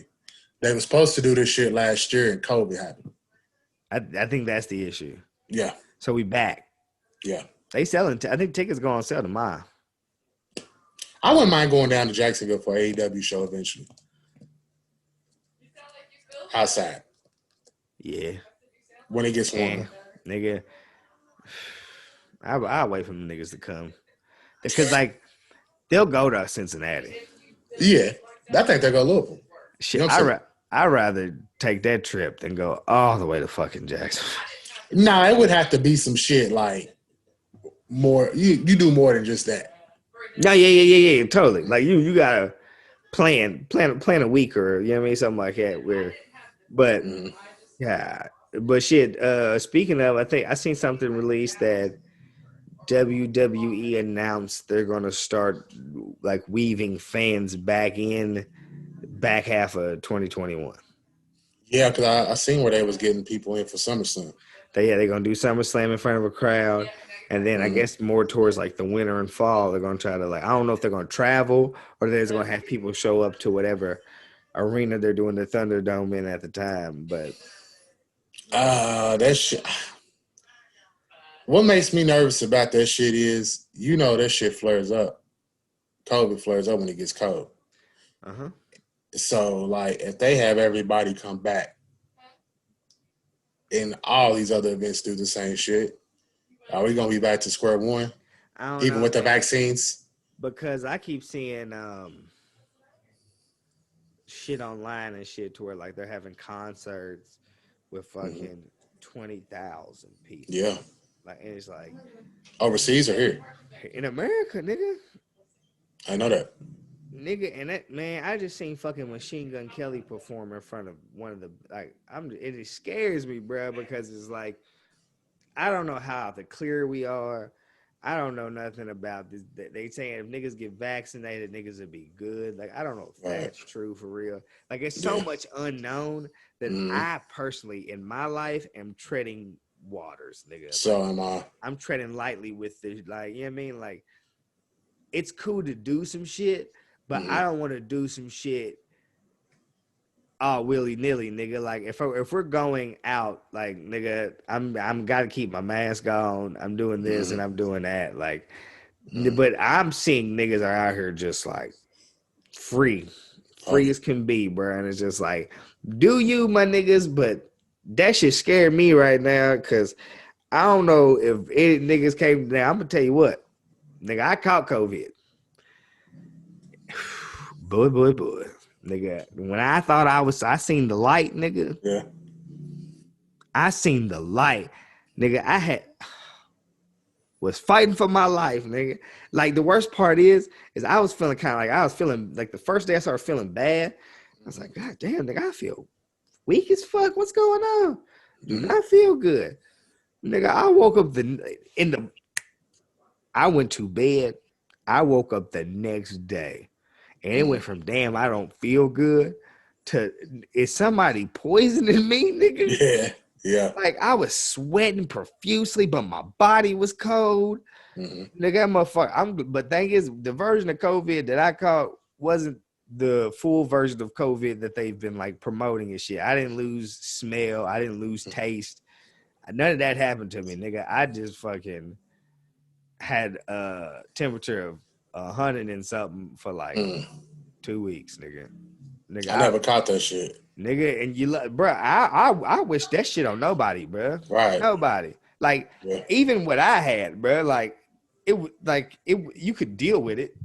Like, what I had, I could deal with. Like, I felt bad. I was sick, but I popped some fucking fever reducers and shit, and I'd be right back. I'd be good for 4 to 6 hours. I mean, till the fucking Tylenol wore off, and then it felt like fucking somebody came punch me in the back of the head again. But like, it wasn't to the point to where like I ain't had to go to hospital or nothing. Like, my breathing, nothing, like my respiratory was still good and shit. So like I didn't get like the worst possible case of COVID you could get. It didn't fucking kill me. Right. But shit, I wouldn't even wish that upon nobody, nigga, because nigga, I was struggling for fucking week and a half with that shit. Just like and then thinking I'm good, and I'm like, all right, I'm about to fucking get back out here, nigga, and then wrong, wasn't good. Yeah. So I would hate to have that happen to me again, nigga. Shit. That's what makes me nervous about these big crowds and shit, though, bro. I know, because like, and even more so than me catching it, bro. Like, even I don't know how it works. Like, they don't truly understand how it's going down. But like, if I caught it and per se I couldn't catch it again, but I could be a carrier and pass it, bro. I would hate to fucking think that I passed it on to a loved one. Yeah, that's what makes me nervous. Is like, if I get that shit and then let's say I give it to my wife and then she go over her people's crib who may be high risk, and then boom, something happened to them where they might pass from that shit. See, bro, and I would hate that, bro. Like, because I don't want that. Like, so I take that shit serious. Like, me too, absolutely. Don't take it if you don't feel like it's as serious as I do, and you want to live however you want to live. Do your thing. By all means, bro. Who am I to tell you not to do what you want to do? But that's just, but them large crowds of strangers and shit, I don't know, no mask on, jumping around, fucking, that shit scares me right now. Oh, for sure. I ain't got nothing for it. Nigga, that's why like I watched that UFC joint. I was just looking at that crowd like, nigga, like it's cool when it's you and your people you with sitting together, and then there's a couple spaces, and then there's other groups. But when I'm shoulder to shoulder with a nigga I do not know, and he got a fucking half drunken cup of Bud Light, and these niggas jumping up and down and rubbing shoulders and screaming and shit next to me, I don't know if this nigga got the shits or not. Yeah. I don't want to be here. It's a possibility that he does. I'm saying, nigga. What's the nigga name that got knocked out? Masvidal. I will hit that nigga like Usman hit. I'll push that nigga's cup hand out the way. Oh man, full fledged. Throw your shoulder out, nigga. You'll see the COVID pop up off his head like that sweat. You see it shoot off his head. That's how I'll hit that nigga. Hey, bro, that'd be some sick shit if a nigga just give it his all in one punch. Where a nigga throw his shoulder out. You do. Hey, you remember when Jermaine O'Neal ran On the down that Detroit shit, court? it He slid. he slid and Uh-huh. hit that Hispanic cat. Nigga, Yeah, I ain't never seen a nigga do that kind of extension on a. I said that nigga slid home with that. I said bruh. I wouldn't dare want to be the recipient of that motherfucker. Yeah, because not only are you getting the power from this nigga arm, but this nigga put his whole body into that shit. Nigga, he laid into him, bruh. Mm-hmm. I Mm-hmm. don't want to. I don't even know where we was going. I just know. I just want anybody that listen to know that I never in my life, bro, want a nigga to lay into me. Ever. Pause. Ever. Ever. Do not come lay into me, bro. Nah. Ever. Nah. Ever. I'm gonna make sure I'm gonna put myself in a situation to where that's never gonna present itself. Did you see that video where we hit them niggas with that skillet? No. But I seen somebody talking about it. It was me. I watched it was you, I yeah. watched a video earlier, bruh, and there was a protest, and niggas was getting rowdy in the protest. A nigga ran up with a fucking skillet and started whacking niggas, and they like bing, bing, and he's rocking niggas, dropping them, and I'm just like, bro, where the fuck? Why? First of all, you had a protest. Where the fuck did the skillet come from? Nigga was ready. And why was you hitting other niggas with a skillet? Bro, so how it was that? Did you hear the contact noise, like the metal? Did they make that ding noise? Nah, hell no, nigga. It sound like a bludgeon, nigga. It was just like man. Like it would. I wish it would have made like a yeah. like an aluminum bat noise, like right. Contact. Yeah. I wish because that'd been funny. Hell no. It just sounded like a nigga had a rubber mallet and was hitting niggas in the head. God damn. He was like they were dropping, bro. Like when homegirl got kicked in the neck and her body just collapsed. That's how it was falling like elevator shafts, nigga. They was just, and I was sitting like, I'm gonna check it out, bro. When we get off of here, I'll send it to you, nigga. Yeah, I gotta see that. You're gonna be like, hold the fuck up. What? Yeah. Rocking niggas. Yeah. Rocking niggas. That's nasty. Nasty. Yeah. Crazy. Shit. What else is some other shit that's going on that we can get into? Because I'm trying to think. The releases happen. AEW, Blood and Guts. They got a pay-per-view coming up. Fucking WWE Backlash.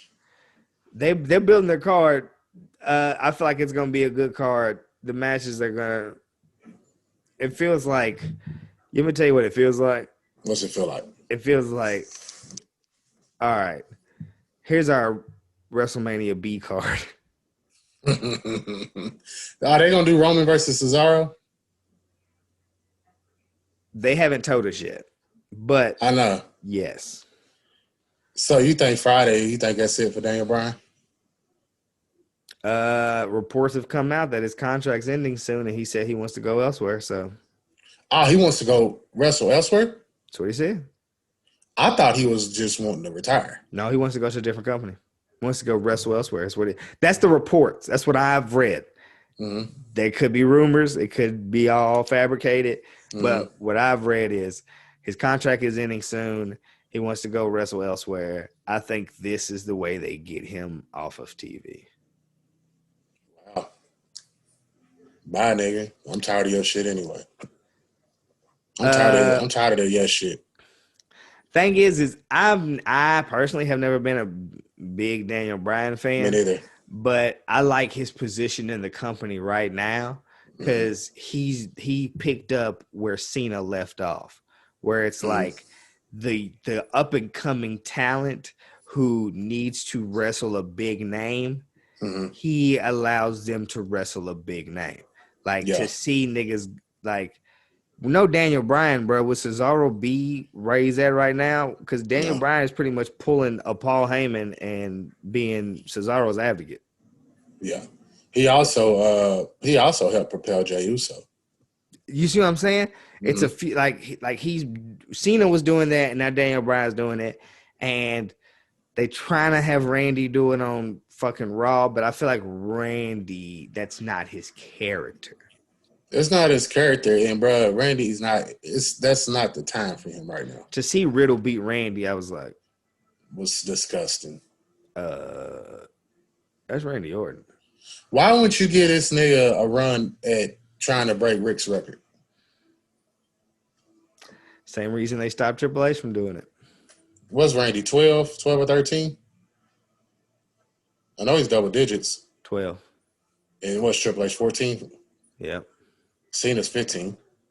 Actually, Randy may be 14. That's why I said I know he's up there. I think him and Triple H might be tied. And because Cena he won it last year. Tied. Yeah. So Cena and Flair is at 16 then. Yep. Okay.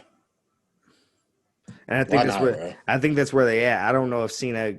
I mean, probably down the line we get old man Cena wins a belt and breaks the record, but I feel like they have to have a storyline great enough for Cena to break Ric Flair's record. Yeah, have Randy tie them niggas and them niggas fight. All three of them. No. Yeah, look, have Triple H win 2 more and have Randy have 2 more and then have Rick, Randy, and Triple H in an Evolution match with Batista being the special guest referee. In the winner faces Cena. No, Cena have the money in the bank and come out and cash in and make it a fucking fatal 4-way. Nah, nigga, you gotta vacate the title, bro. The title gotta be vacated. So the winner gets the belt, bro. So make that bitch fuck it. Make that shit a fatal 5-way. Throw Rick in that bitch too. That's what I'm saying. Have all of them, bro. I'd be here. Yeah. I'd be here. Yeah. That's all right. They wouldn't do it. A lot of the ideas I come up with, I know for god dang well that they would not. They were like, nigga, are you serious? Niggas don't want us with the pen in our hand, bro. No, I'm telling you right now, they would get rid of me, nigga. Yeah. Hey, speaking of, they keep popping up with fucking, I don't know what they're called, but like the backstage analysts or whatever. Bruh, let's get some fucking diversity, bruh. Y'all keep, like, come on, my nigga. Tired of that shit. Me too. Super tired of that shit. What else? I don't even know if I got nothing else. SmackDown, I guess Bianca and Bayley are going to be for the Backlash joint. It just feels not. I do got something. Bro, what they doing with Kyle O'Reilly? Nigga, nothing. Giving him the weirdest push I've seen. Is this nigga not a fucking knockoff Orange Cassidy right now? Bro, he wants to, I don't know. Is he rock and roll? Is he a little bit country? Is he a little bit rock and roll? I don't know, nigga. He wear a faux hawk. He looked like a young Miz. I don't fucking know, bro. And his fucking theme music is shit. Bro. And they have nothing for him in all actuality, my nigga. Like he's not gonna fucking, like, Karrion Kross would put that nigga in the fucking dirt. Put that nigga in the dirt.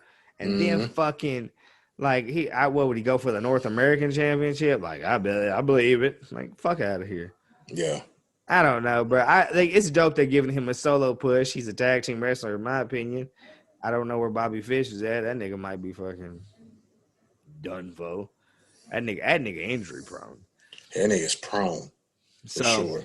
I don't know. Roddy fucking packed his bags and we may never see that nigga again. I don't know. Right. So, who knows, man? Rhea Ripley fucking sucks. I don't know where that came from. I just felt like saying it, nigga. Nah, you on to something with that for sure. Nigga, like her storyline is literally Asuka and Charlotte. Like, where does she come into play? It's been like that. It was like that last year. But why is she even in the picture if we're watching Asuka versus Charlotte? Man, that's her. This is her. What is it? This is my brutality. That's her brutality, yeah, bro. It is her brutality. But I'm gonna give her some flowers though, because she fucked with a nigga.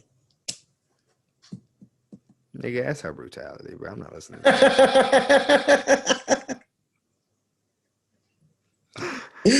Oh man. That's her brutality, nigga. I'm not listening to that. She came to the defense though. She came to the defense of him because somebody had made a remark about her dating a black dude, and she wasn't fucking with that at all.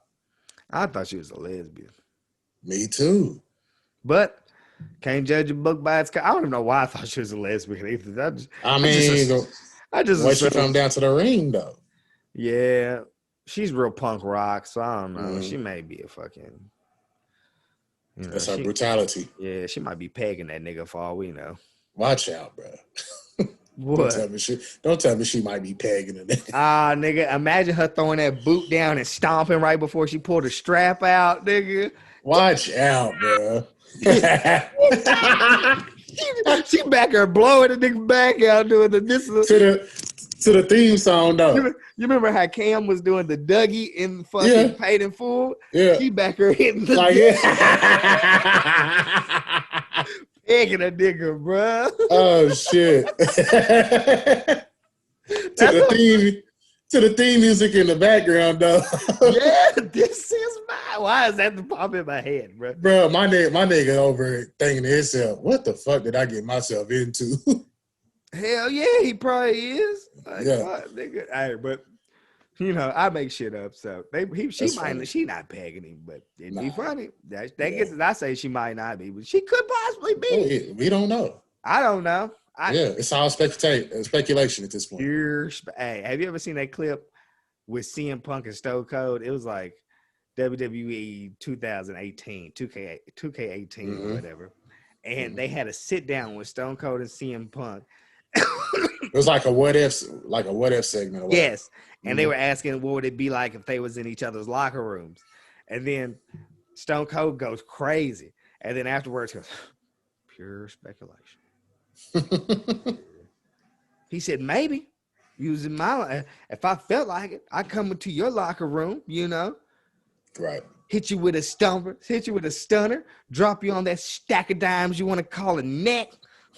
Pin you 1, 2, 3, and that belt be sitting in my lap instead of yours. Pure speculation.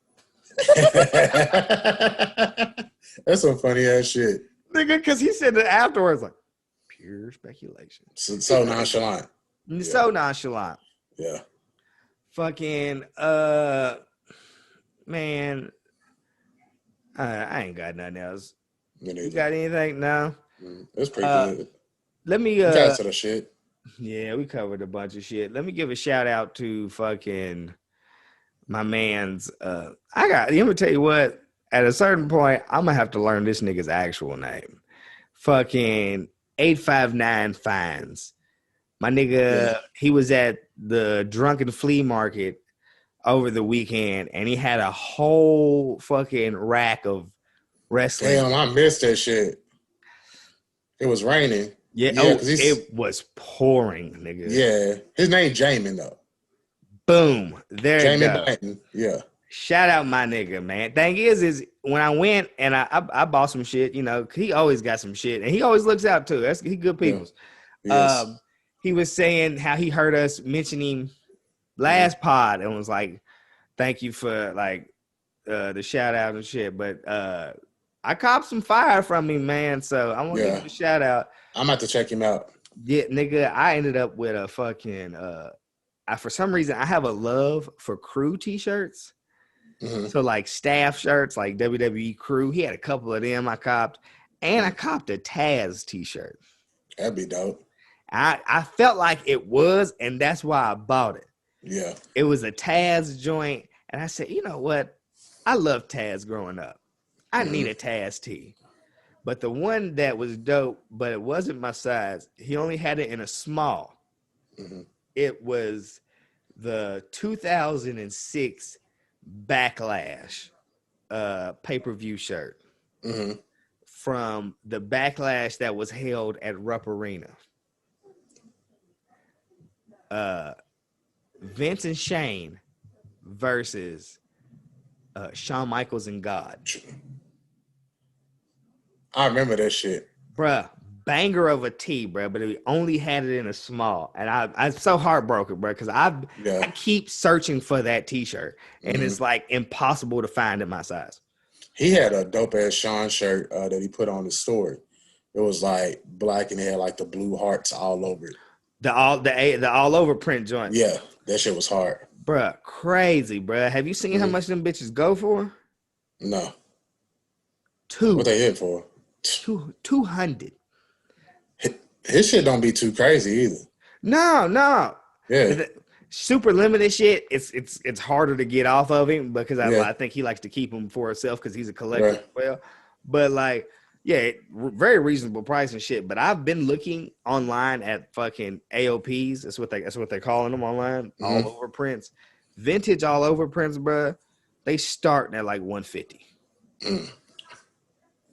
Just like I also seen a nigga out there with a fucking vintage Jar Jar Binks t-shirt.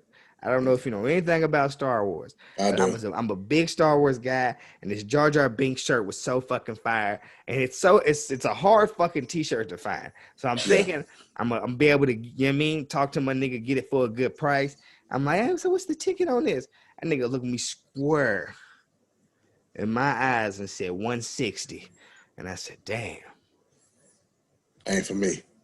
All right, bro, I'm hollering at you.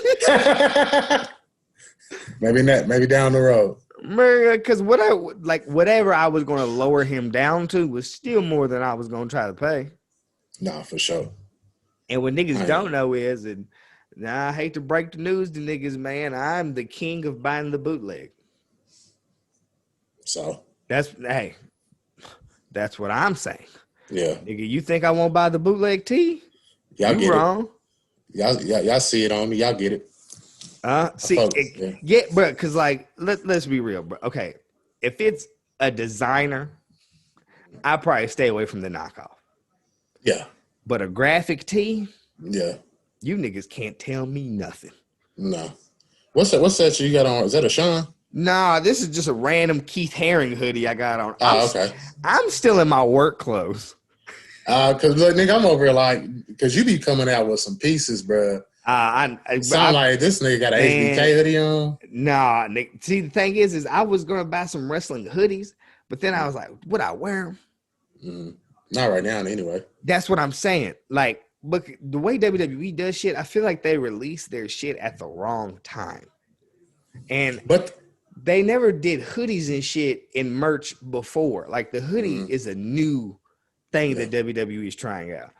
So they put this Kane hoodie up that was nasty. It had like the fucking stripes all the way through it, flames going up. I said, this is crazy. But I was like, by the time I probably get this bitch in, I'll probably wear it like 3 times and it's going to be fucking hot outside.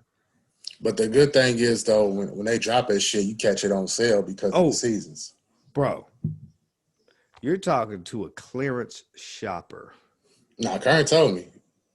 That nigga said, bro, that nigga Kicks be finding all these dope ass shirts on clearance. He said he just be finding them. Because they don't do it no more. They used to do $5 Fridays.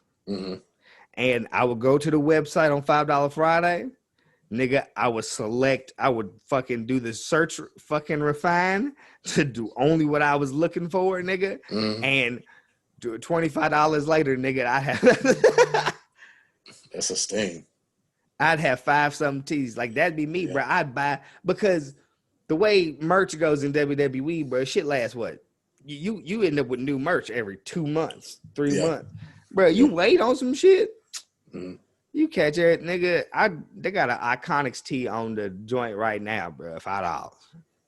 Nigga, I fucking got the when I got the Wale Mania joint with the WWF. They ain't even shipped that shit yet, by the way. But I got another shirt too. I got the NWO shit with the 6 ball on the back. Now that's the banger, bro. The 6 joint. Yeah. I said, I'm gonna throw that bitch on with them pine greens, bro. Gonna go crazy. I'm gonna go crazy with that one. Not, bro, but there's so many, bro. That's me. But I have to chill out now because I have found myself with too many t-shirts. You have a lot of t-shirts. I have a lot, but because I came up with the idea that I was gonna do Wrestle Tea Wednesday, so I was like, I'm gonna get my stock up so that like I can have at least a couple months. I mean, that ain't nothing but like fucking 12 shirts, you know? Yeah. But that can set me up so that like I can then like, God damn, nigga.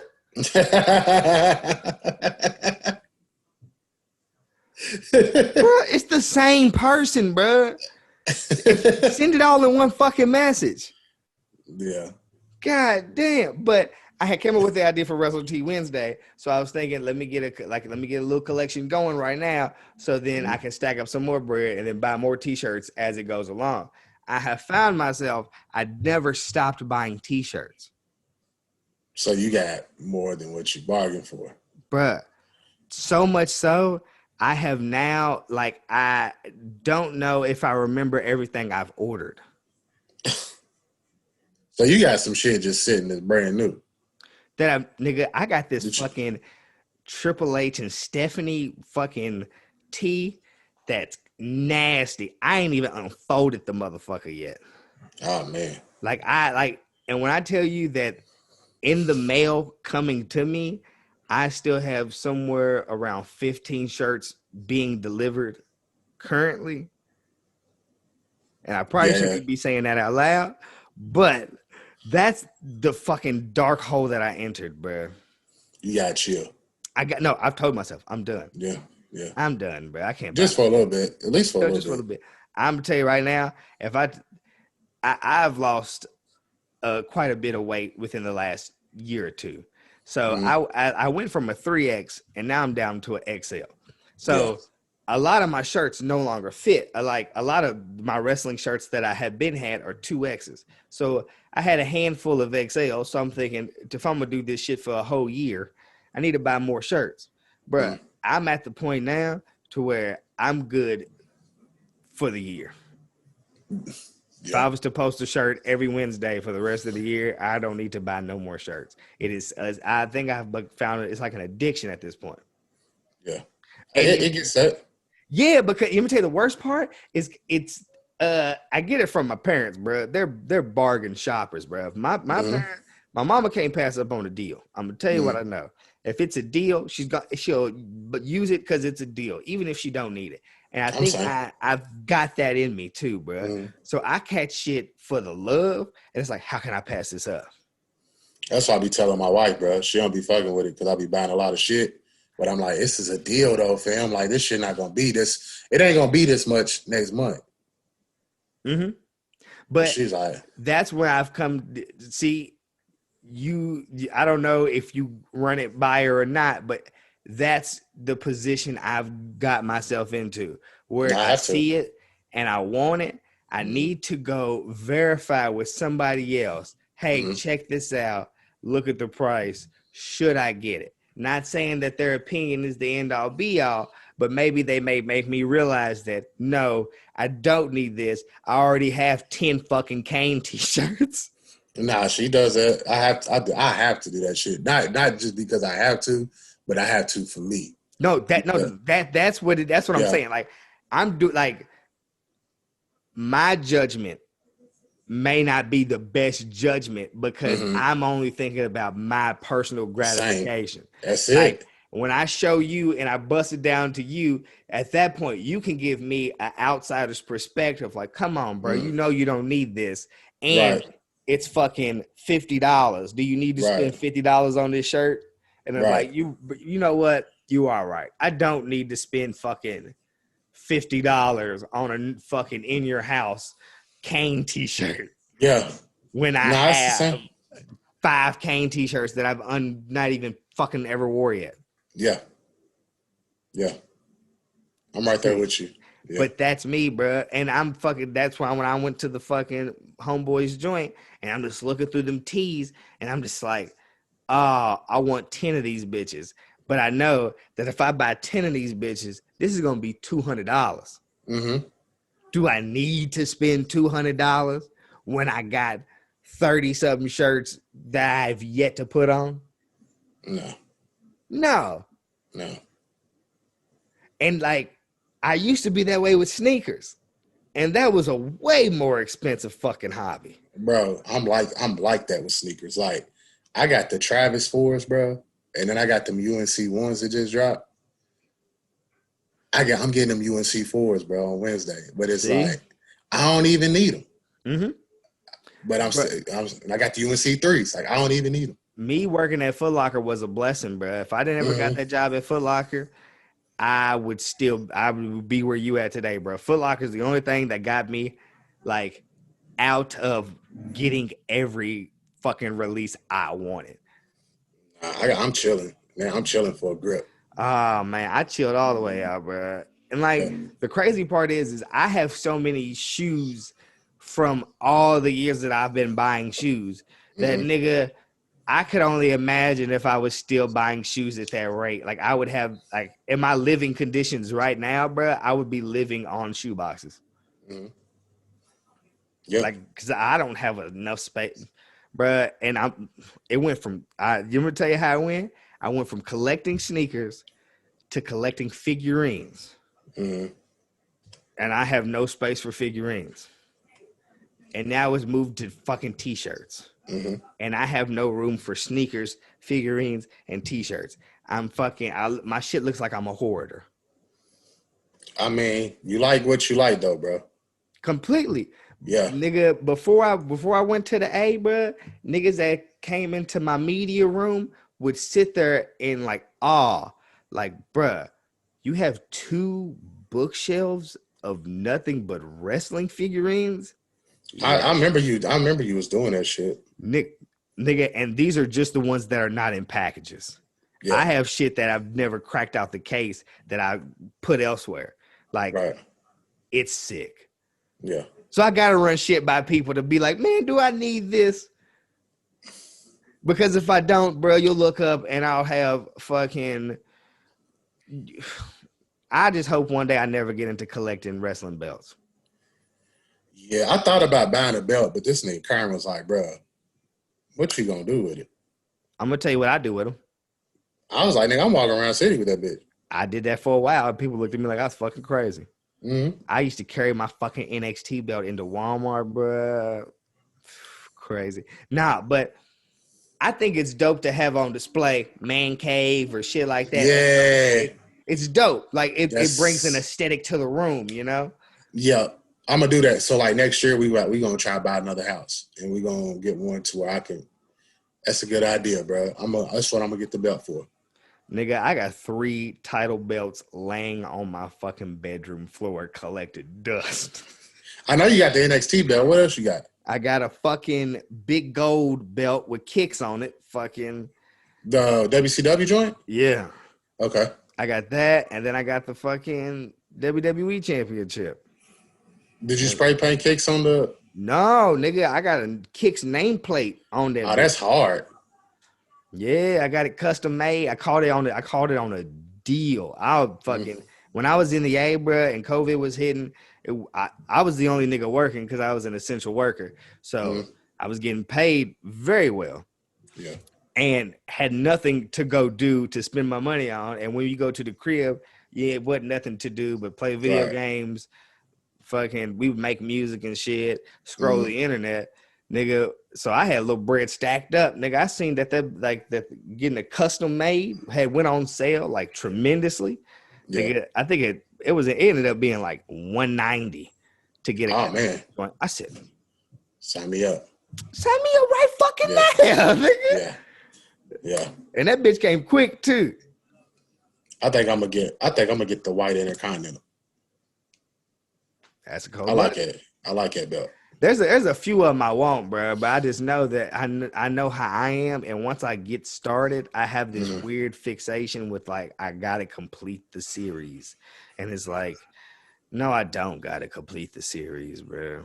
It's good. It's good that you got restraint though, where you like, all right, let me talk to somebody to make sure, because a lot of niggas is just like. No, and nigga, it took me to learn that I need to consult somebody that had my best interest, because there was times in my life before where I wouldn't consult nobody. I just pulled the trigger on purchases, and then down the line, I'm just looking at all the shit I have, wondering was it necessary for me to have all this shit? Like I could have did something different than fucking spend all this money on something, and now I'm just bro, you have no clue. I think about that sometime with my shoes, but I don't know, bro. It's just something I've always fucked with. It's something you can get like sneakers, clothing. It's something that you can always get use out of, especially so my foot size ain't gonna change and shit. So if I keep the conditions correct with these sneakers, I can wear these sneakers from today all the way till I'm fucking 75. Nigga, I still got them. I don't know if you remember them UNC 23 joints that I had. Mm-hmm. I still got them bitches. See? They from like what, 06, maybe 07? I've been the same shoe size since 2003. Funny story, bro. So around that time, my shit was like a size 13. And then I went to the gym and shit and lost weight, nigga, and then went to 11 and a half. Uh-huh. It'll do that. Is that weird? Nope. I didn't think so. Yeah. I feel like if the way sneakers, I feel like sneakers have been made, they're made differently now. So if that change didn't happen, I would probably be in a smaller size today. Mm-hmm. But to where I feel I've been in a 12, and 12s I feel like have gotten a little smaller. Mm-hmm. So I'm still in a 12 because like before I would needed a 13 and an Ultra Boost. But I feel like where I lost a lot of weight, my foot got smaller.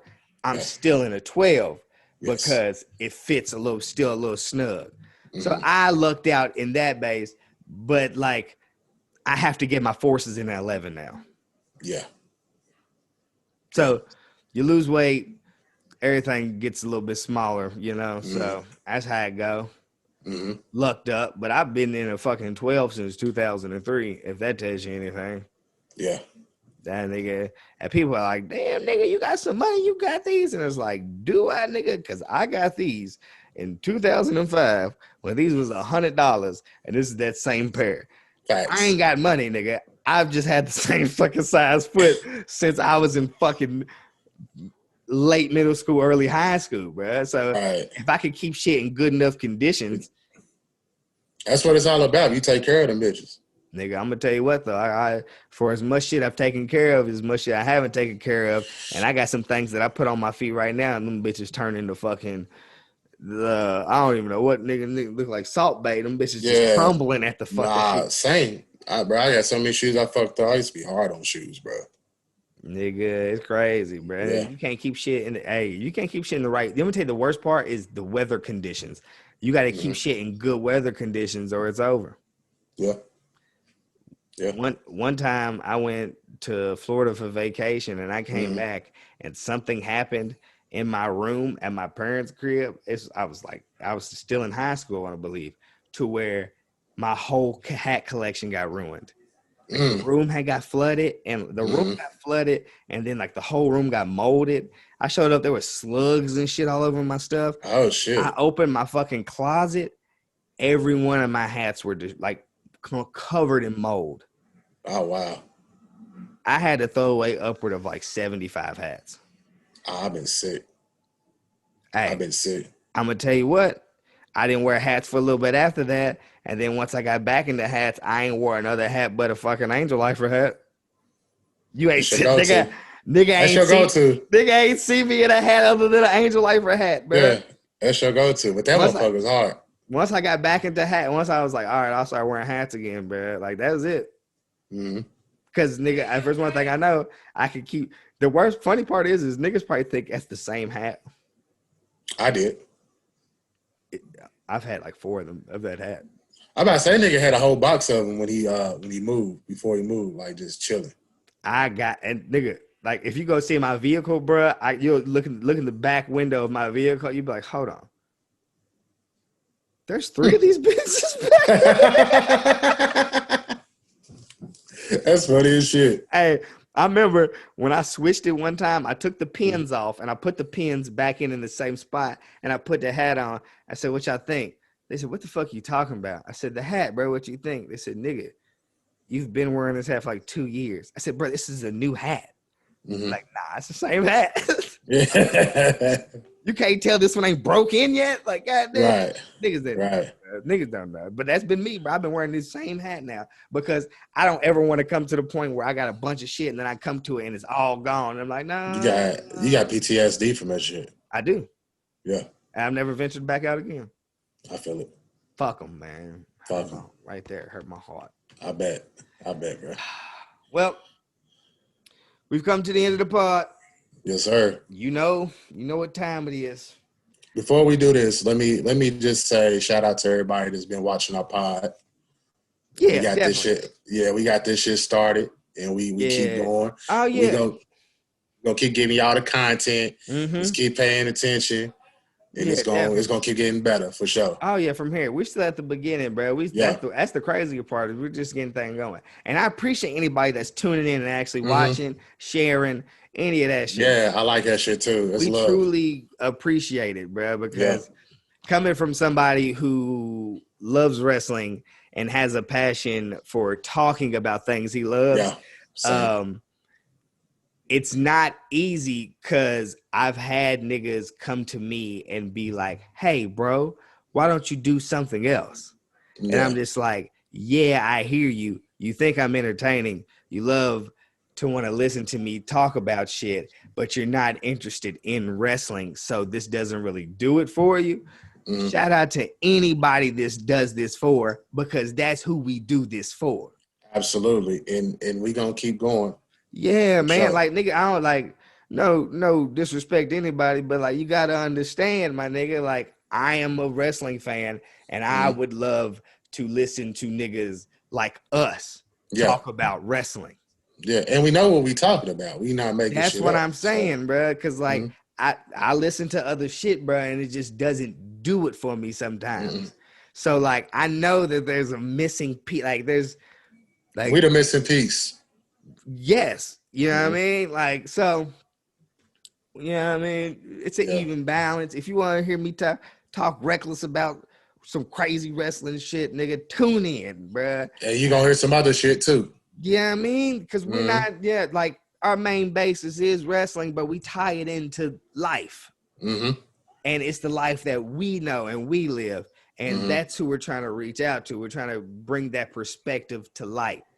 100%. I mean, it's a growing community, but it's not as big as people would think it is. Yeah. And we're trying to get it there. And anybody that's supporting and fucking by simply clicking the link, clicking share, like we appreciate all of it, man. Because 100%, you're just a bigger part of what we're trying to accomplish as we are. That's love. It's all love, man. But you gotta say fuck somebody. All right. So we're gonna change the energy. My fuck you is to whoever in talent relations decided to release Samoa Joe, Hayden Royce, Billy Kay, and Chelsea Green. And even Mickey. Let's throw in Mickey too. Fuck you. Fuck you. Fuck you. And into that nigga who threw the garbage bag too. And that is my fuck you. Okay. Fuck you to the trash bag nigga. Not only for the trash bag nigga, but because more shit has come out to where they've exposed that this nigga is a shit ass nigga.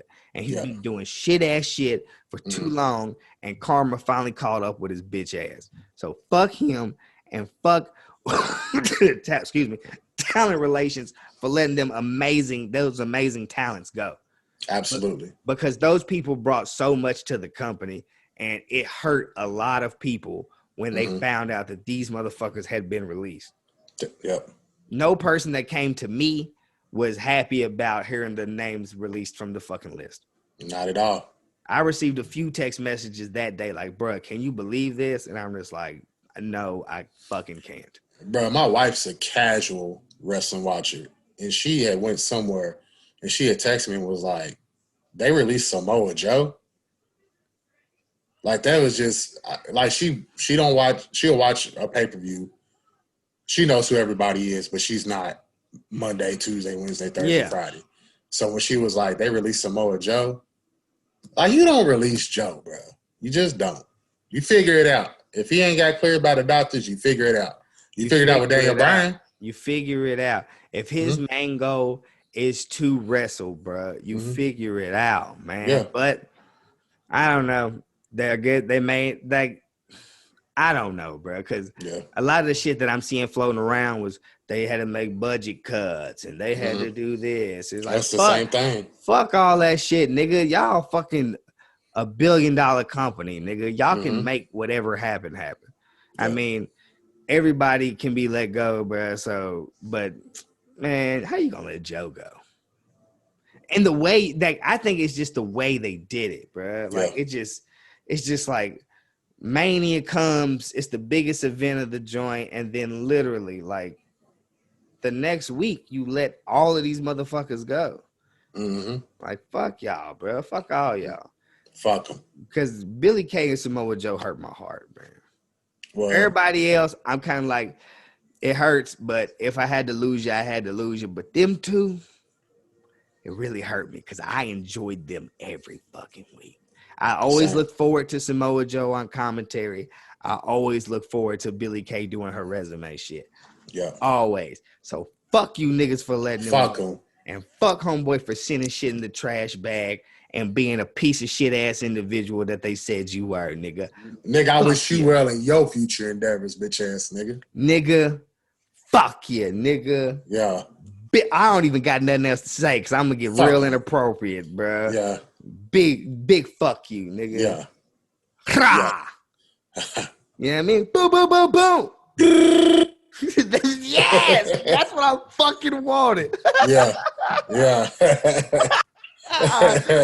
Oh man. All right, bro. I guess we get off here. Yes, sir. Until next time, my G. Until next time. All right.